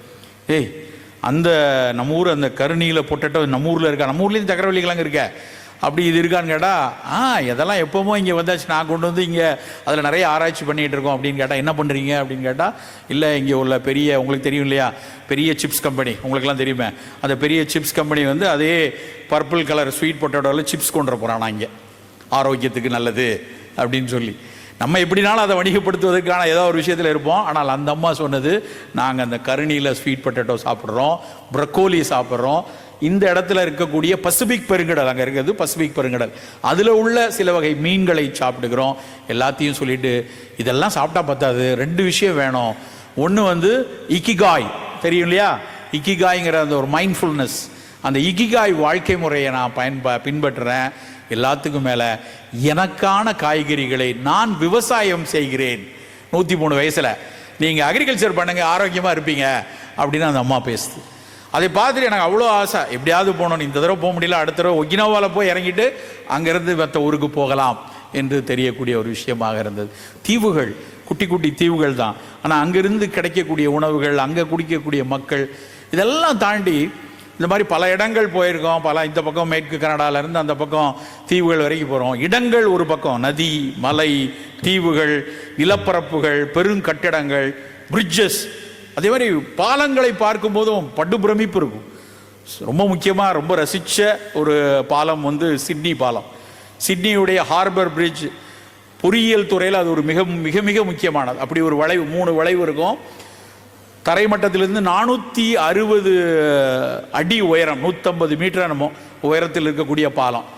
நம்ம வேற சினிமாலாம் அடிக்கடி பார்க்குறாளா, அது என்ன படம், இந்தியனா, கமலஹாசனும் மனிஷா கொய்ராலாவும் மேலே ஏறி ஒரு டான்ஸ் எல்லாம் ஆடுவாங்க. அதை பார்த்த உடனே நான் சிட்னி பாலத்தில் நானும் ஏறணும். அவங்களே ஹெலிகாப்டரில் கொண்டு போய் இறக்கி விட்ருக்கலாம். அதை சுற்றி சுற்றி ஜூம் பண்ணி பாட்டெல்லாம் காட்டுவாங்க. அந்த பக்கம் ஒப்பேரா ஹவுஸ் தெரியும், அந்த பக்கம் டவர் பிரிட்ஜ் தெரியும். ஆனால் அவ்வளவு ரம்மியமான இடம். ஆனால் மலையில் ஏறணும், அந்த டவர் பிரிட்ஜில் ஏறணும்னு முடிவு பண்ணிட்டேன். போனால் கிட்ட $70 $80 டிக்கெட்டுனா சரி, அதையும் எடுத்து அங்கே போய் நின்னா இந்த நம்ம இவரெல்லாம் போன மாதிரி ஆஸ்ட்ரோனட் மாதிரி எல்லாருக்கும் சட்டை கொடுக்குறான். சட்டை பேண்ட்டெல்லாம் கொடுத்து ஒரு பெரிய அப்ளிகேஷன் கொடுத்தான். இதில் வந்து என்னென்ன வியாதி இருக்குதுன்னு நீங்கள் எல்லாம் எழுதணும். இன்சூரன்ஸ் கிடையாது, செத்தா எந்த இடத்துக்கு பாடி அனுப்பணும்னு அட்ரஸ் போடணும், அப்படிலாம் போட்டிருக்கான். அந்த வியாதி பேரெல்லாம் பார்த்தா அத்தனையிலையும் டிக்கு போட வேண்டியிருக்கு. எல்லாமே நமக்கு இருக்குது. ஆஸ்துமா, எஸ், இப்படி ஒன்றா டிக்கு டிக்காக போட்டுட்டு என்னடா பண்ண போகிறானுங்க அப்படின்னு பயத்தோடு ஏறினா எல்லாருக்கும் ஒரு சங்கிலி வேற கொடுத்துரு. கையில் இந்த பக்கம் ஒரு சங்கிலி, இந்த பக்கம் இதை இந்த பக்கம் மாட்டிக்கணும் கம்பியில், அதை அந்த பக்கம் மாட்டிக்கணும். ஏன்னா விழுந்தீங்கன்னா நீங்கள் தொங்குவீங்க, தொங்கும்போது நாங்கள் ஹெலிகாப்டரில் வந்து தூக்கிடுவோங்கிறான். தொங்குனதுக்கப்புறம் நானாக இருப்பேனா அதுவாக இருக்குமான்னு தெரியாதா 450 அடியில் அப்படின்னு மனசில் இருந்துச்சு. ஆனாலும் அந்த டவர் பிரிட்ஜில் எங்கள் குரூப்பாக ஏறுறோம். ஒரு 10 பேராக கூப்பிட்டு போவான். எங்கள் 10 பேரில் எனக்கு முன்னாடி 2 பேர் ஆங்கிலேயர்கள். அப்படியே நம்ம விசாரிப்போம்ல யார் என்னென்னு. பார்த்தா ஒருத்தர் வந்து அதில் ஒரு அனஸ்தட்டிஸ்ட்டு, அவங்க அம்மாவும் ஏதோ ஜென்ரல் ஃபிசிஷியன், 2 டாக்டர். சரி, நமக்கு ஏதாவது ஹார்ட் அட்டாக் வந்தால் ஏதாவது டக்குன்னு பார்த்துப்பாங்கன்னு அவங்க ஒட்டியே போயிடுவோம் அப்படின்னு சொல்லி அப்படியே மேலே டாப் உச்சி 450வது அடியில் மேலே இருக்கும்போது ஃபோட்டோ எடுக்கிறான். நம்மக்கிட்ட இருந்து எல்லா ஃபோனுக்குன்னு எல்லாத்தையும் பிடிக்கிட்டு அவன் ஃபோட்டோ எடுப்பான். அப்போ தான் கீழே வந்தால் அதுக்கு ஒரு $20 கொடுத்து காசு வாங்குவாங்க. அதுக்காக $20 ஃபோட்டோ எடுங்கன்னா இருக்கிறதே ரொம்ப கஷ்டம். அவ்வளோ பயத்தில் நம்ம சிரிக்கிற மாதிரி போஸ் கொடுக்குறது. அது கமலஹாசன் குருதிப்பணல் படத்தில் சொல்லுவான், பயம்னா என்ன தெரியுமா, தைரியம்னா என்ன தெரியுமா, பயம் இல்லாத மாதிரி நடிக்கிறது அப்படின்னு. அதை மாதிரி அங்கேருந்து அவ்வளோ பயத்துலேயும் ஆனந்தமாக சிரித்து அந்த ஃபோட்டோவை எடுத்து உடனடியாக ராத்திரியே வாட்ஸ்அப்பில் அனுப்பினாலாம் வேறு கதை. அப்படி வந்து அந்த டவர் பிரிட்ஜில் மேலே இருந்து எடுத்த ஃபோட்டோ, அந்த டவர் பிரிட்ஜ் எப்படிலாம் கெட்டுனாங்க, எத்தனை வருஷம் அந்த ஆர்கிடெக்ட்ஸும் என்ஜினியர்ஸும் வேலை செஞ்சாங்க. ஹார்பர் பிரிட்ஜ், டவர் பிரிட்ஜுங்கிறது தேம்ஸில் இருக்கிறது, ஹார்பர் பிரிட்ஜுங்கிறது சிட்னியில் இருக்கிறது. ஸோ அந்த செய்திகள் இதெல்லாம் வந்து அந்த கட்டுமானங்களில் இருக்கக்கூடிய பிரமிப்புகள். கடைசியாக மனிதர்கள், ஒவ்வொரு இடத்துலையும் ஒவ்வொரு விதமான மனிதர்கள். பெரும்பாலும் இந்த மாதிரி எந்த இடத்துக்கு போனாலும் அந்த ஊர் மக்களோடு அவர்கள் வீட்டில் தங்கியிருந்த ஒரு அனுபவம் எனக்கு இருந்ததுனால பல மனிதர்களை வந்து சந்தித்ததும் அவர்கள் வாழ்க்கையை வந்து கற்றுக்கொண்டதும். பல நேரங்களில் ஆஸ்திரேலியாவில் வந்து ஒரு நண்பர், அவர் வந்து எனக்கு 20 வருஷம் முன்னாடி நாங்கள் 2 ஒன்றா வேலை செஞ்சோம். அவர் வீட்டுக்கு போயிருக்கோம். அவர் அந்த வீட்டம்மா சொல்லுது, நீ ரொம்ப அவரை கெடுத்து வச்சுருக்க. ஏன்னா நானும் அவரும் ஒரு 3 மாதம் ஒரு ஆய்வு நிறுவனத்தில் வேலை செய்யும்போது இதில் இருந்தோம், நெதர்லாண்ட்ஸில் இருந்தோம். அப்போ நான் சமையல் பண்ணி அவர் சாப்பிட்டுட்டு இருந்தார். அவர் நல்ல சோறு சாம்பார்னு சாப்பிட்டு 20 வருஷமாக இப்போவும் சாம்பார் ஊற்றி தான் சாப்பிட்டுட்டு இருக்காரு. அந்த வீட்டம்மா என்ன சொல்லுது, தினம் சாம்பார் வைக்க சொல்லி படுத்துறாரு அப்படின்னு. அவங்க 2 பேரும் ஆஸ்திரேலியன்ஸ். அவங்க அந்த நண்பர்கள் அவங்கள்ட்ட பேசும்போது ரொம்ப நாள் 15 வருஷம் நண்பர். அன்னைக்கு பேசும்போது தான் வந்து அவரோட அந்த தடவை போயிருக்கும்போது பேசும்போது அவர் சொல்கிறாரு, அந்த பையன் வந்து ஒரு பையன் இருக்கான், மூத்த பையன், அவன் வந்து ஒரு பக்கத்தில் ஒரு இதில் வேலை பார்க்குறான். அப்போ அவர் சொல்கிறார், ஏதோ ஒரு பேச்சு வரும்போது அந்த பையன் வந்து அவங்க பையன் என் பையன் இல்லை அப்படின்னாரு. எனக்கு தூக்கி 15 வருஷம் நண்பர், எனக்கு தெரியாது. அப்போ சொல்லார், அந்த அம்மாவும் அந்த பையனும் வந்து தன் கணவரை இழந்து நின்னாங்க. அந்த இழந்த கணவரும் நானும் நண்பன். அந்த கணவர் வந்து புற்றுநோயில் இறந்து போயிட்டார். இவ வந்து சின்ன பையனை வச்சுட்டு இருந்தாங்க. என்னை விட 7 வயது மூப்பு அந்த அம்மா. ஆனால் நான் வந்து திருமணம் செய்து அதுக்கப்புறம் எத்தனை வருஷமா 25 வருஷமாக இப்போ ஒன்றா வாழ்ந்து கொண்டு இருக்கிறாங்க அந்த குழந்தையோட. எனக்கு அவ்வளவு மகிழ்ச்சியாக இருந்தது. என்ன வாழ்க்கை அது, எப்படி விட்டு கொடுத்து எப்படி ஒரு அற்புதமான ஒரு வாழ்க்கையை வாழ்ந்துக்கிட்டு இருக்காங்க. இது நாள் வரைக்கும் தெரியாது எனக்கு. 15 வருஷத்துக்கு அப்புறம் அது பார்க்கும்போது பேசும்போது சில மனிதர்கள்ட்ட அப்படி தெரியும். அதே மாதிரி சுவிட்சர்லாந்தில் ஒரு ஈழத்தமிழர் ஒருத்தரை பார்க்குறேன். அவர் வந்து டாக்டர், ரொம்ப நல்ல ப்ரொஃபஷனலாக. இன்றைக்கி வந்து அந்த யூரோப்பியன் யூனியனுடைய ஆல்டர்னேட்டிவ் மெடிசனுடைய எக்ஸாமினர். அவர் அவ்வளோ பெரிய பதவியில் இருக்கார். அவர்கிட்ட உட்காந்து பேசிக்கொண்டு ஈழத்தமிழர் பேசிகிட்டு இருக்கிறோம். அவர் சொல்லார், நான் எப்படி வந்தேன் தெரியுமா, கோழிக்கு தீவனம் போடக்கூடிய வேலையில் நான் வந்து ஆஸ்திரியாவில் வேலை பார்த்தேன். ஈழத்திலிருந்து விரட்டி அடிக்கப்பட்டு ஒரு பின் இரவில் என்ன நடக்குது ஏது நடக்குதுன்னு தெரியாமல் இருக்கும்போது என்னுடைய சித்தப்பா என்னை வேகமாக இழுத்துட்டு வந்து ஏற்றி விட்டார். நாங்கள் 3 பேர் சேர்ந்து 3 பசங்களோடு சேர்ந்து கொண்டு வந்து நெதர்லாண்ட்ஸில் வந்து இறக்குனாங்க. அங்கேருந்து ஒரு லாரியை பிடிச்சி வண்டியை பிடிச்சி அங்கே போய் இங்கே போய் கஜகிஸ்தானில் இருந்து இங்கே இருந்து ஆசியாவில் இருந்து இப்படி வந்து வாழ்க்கை இன்றைக்கி இருக்குது அப்படின்னு சொல்லும்போது அவர் அப்படியே அழுது கொண்டே சொல்கிறார், எந்த உறவுகளையும் நான் பார்க்க முடியல, இப்போ தான் போகிறேன், நான் வாழ்ந்த வீடு இல்லை, நான் வாழ்ந்த நிலம் இல்லை, என்னுடைய உறவினர்கள் யாரும் இல்லை, யாரோ ஒரு சித்தப்பா மகன், யாரோ பெரியப்பா பிள்ளை, அவங்கள தான் பார்த்துட்டு வர முடியுது அப்படின்னு ஒரு நண்பர் சொல்கிறார். இவர்களெல்லாம் இழந்து விட்டு ஒரு வாழ்க்கை வாழ்ந்து கொண்டிருக்கிற வலி நிறைந்த வாழ்க்கையில், அதிலும் எவ்வளவு கடின வாழ்க்கை இருந்தால் அந்த உயரத்துக்கு வந்திருப்பாங்க இன்றைக்கி. அப்படியான மனிதர்களை பார்க்கும்போது நம்மெல்லாம் என்னடா பண்ணிட்டோம், நமக்கெல்லாம் என்ன ஒரு பெரிய சங்கடங்கள். தன் நிலம் இல்லை, தன் மனைவி இல்லை, தன் மக்கள் இல்லை, தன்னுடைய வீடு இல்லை, உறவுகள் இல்லை, எல்லாத்தையும் விட்டு நாடு இல்லை, நான் எந்த நாட்டை சார்ந்தவன் என்று சொல்ல முடியாத ஒரு இடத்துல வந்து ஒருத்தர், ஒரு கப்பல், அவங்க 2 பேரும் கிட்டத்தட்ட 3.5 ஆண்டு காலம் சிறைச்சாலையில் இருந்து விட்டு, அதுக்கப்புறம் பல பேர் உதவியில் எடுத்து எந்த ஒரு தவறும் செய்யாமல் சந்தேகத்தின் பேரில் எடுத்து செல்லப்பட்டு கணவனை மனைவி முழுக்க நம்ம திரைப்படங்களில் வந்து இந்த விசாரணைன்னு ஒரு படம் வந்தப்போ அந்த படத்தை நீங்கள் வந்து பாருங்கள், எவ்வளோ கொடுமை இருக்கு காட்டுறாங்க வெற்றிமாறன்னு சொன்னேன். அவர் பார்த்துட்டு என்ன சொன்னார், இதெல்லாம் என்ன சார் கொடுமை, நாங்கள் பட்டதை விடவா, 3 ஆண்டுகள் ஆடையே இல்லாமல் நான் இருந்தேன், நம்ப முடியுமா அப்படின்னாரு. அப்படியான வழி நிறைந்த வாழ்க்கையில் இருந்து அவங்க வீட்டில் நான் இருந்து அவங்களோட சமைத்து சாப்பிட்டு கொண்டு அவர்களும் நானும் சேர்ந்து அந்த ஜுக் என்கிற ஒரு கிராமம், அப்புறம் சுவிட்சர்லாந்தினுடைய பல கிராமங்களுக்கு சைக்கிளில் அவரோடு போனது, அந்த மனிதர்களை பார்க்கும்போது இவர்களுக்கு இருந்த வலியை விட நம்ம வலியை பார்த்துட்டோம், அதை விட இழப்புகள் நமக்கு வந்துருச்சு. இன்றைக்கும் எனக்கு யோசிக்க தோன்றும், உலகெல்லாம் சுற்றும் பொழுது இடங்கள் ஒரு பக்கம், அந்த இடங்கள் கற்றுத்தரக்கூடிய கவித்துவமான வாழ்க்கை ஒரு பக்கம், அவை நமக்கு அடையாளம் காட்ட, நீ இதெல்லாம் இழந்து கொண்டிருக்கிற, நீ இதெல்லாம் பார்த்து விடு, இன்னும் உன்னுடைய ஆயுட்காலத்தில் இதெல்லாம் தெரிந்து கொள்ள என அது சொல்லக்கூடிய ஒரு விஷயம். அப்புறம் எவ்வளோ அற்புதமான வாழ்க்கை உலகமெல்லாம் இருக்கிறது, அங்கே இருக்கக்கூடிய உயிரினங்கள் எவ்வளோ அற்புதமாக வாழுது, அங்கே இருக்கக்கூடிய மனிதர்கள் எவ்வளவு கடினங்களுக்கு இடையிலையும் ஒரு அழகான வாழ்வை வைத்திருக்காங்க. இதையெல்லாம் நாம் எடுத்துக்கொள்ளாமல் வேற எதுவும் எடுத்துட போகிறோம். அதையெல்லாம் நம்ம வந்து போய் பார்த்து தானே கொண்டு வந்தோம். அப்படி பல கற்பிதங்களை பயணங்கள் கொடுத்தது. பயணங்கள் என்பது முற்றிலும் வேறான விஷயம். அதை எப்படி பார்க்கலாம் அப்படின்னா, ஒற்றை வரியில் சொல்லணும் அப்படின்னா, நாம் வெளியே பயணிக்கும் போது அகத்தில் ஒரு பயணம் நிகழ்ந்தால் அதுதான் பயணம்.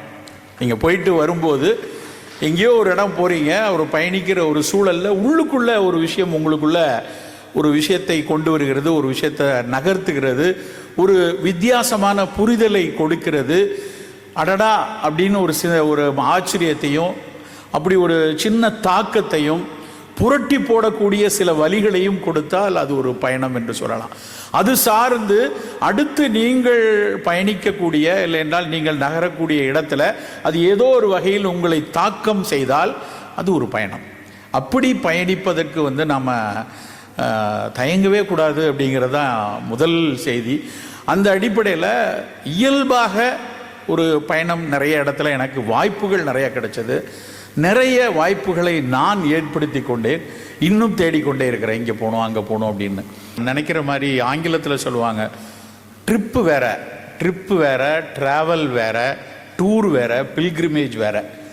எல்லோரும் நம்ம குழப்பிக்க கூடாது. ட்ரிப்பும் ட்ராவலும் ஒன்றும் கிடையாது. ட்ரிப் அப்படின்னா நான் இங்கேருந்து போகிறேன், சென்னைக்கு போகிறேன், திரும்பி வரேன், அது ட்ரிப்பு. ட்ராவல் அப்படிங்கிறது அப்படி கிடையாது. அது வந்து ஒரு வித நகர்வு, அலை மாதிரி நகர்றதான் ட்ராவல் அப்படிங்கிற ஒரு விஷயம், ஒரு பயணம். அந்த பயணம் வந்து ஒரு குறித்த இலக்கு வைத்து போகாமல் சில தேடல்களோடு நகர்வதை பயணம் என்று சொல்லலாம். டூர் அப்படிங்கிறது ஒரு விஷயத்துக்கு குதூகலிக்கணும், ஊட்டியில் போய் கோத்தகிரியில் போயிட்டு அந்த குளிரை பார்க்கணும், கொடைக்கானலில் போய் அந்த குணா குகையை பார்த்து விட்டு திரும்பணும் அப்படிங்கிறது டூர். அதில் ஒரு இலக்கு இருக்கும், ஒரு குதூகலத்தை மனம் வைத்திருக்கும், ஒரு இயற்கையை ரசிக்கணும், இல்லை என்றால் ஒரு நல்ல காட்சிகளை பார்த்து விட்டு வரணும்னு நினைக்கிறது டூர். ஆனால் பயணங்கள் அப்படி இல்லை. பயணங்களை நாம் ஏற்படுத்தி கொள்றதுல கொஞ்சம் சுணங்கி கொள்ளக்கூடிய ஒரு சமூகமாக இப்போது மாறி இருக்கிறோம். ட்ரிப் வச்சுக்கிறோம், டூர் வச்சுக்கிறோம், பில்கிரிமேஜ் சொல்லவே வேண்டியதில் எல்லாரும் நிறைய இடத்துல போய் ஒரு குலதெய்வத்தை கும்பிடுவதாக இருக்கட்டும், இல்லைன்னா அவரவர் நேசிக்கக்கூடிய இறைவனை வழிபடுவதற்காக செல்வது, அது ஒரு பில்கிரிமேஜ் டூராக இருக்கட்டும். இதெல்லாம் ஒரு இலக்குகளோடு நகரக்கூடிய விஷயம். இறுதியாக கடைசியாக ரொம்ப வலியோடு அழுது சென்ற பயணம் இதே ஜூலை 25. நான் கடந்த ஆண்டு 23ஆம் தேதி என்னுடைய தாயார் மறைந்து போகிறார்கள்.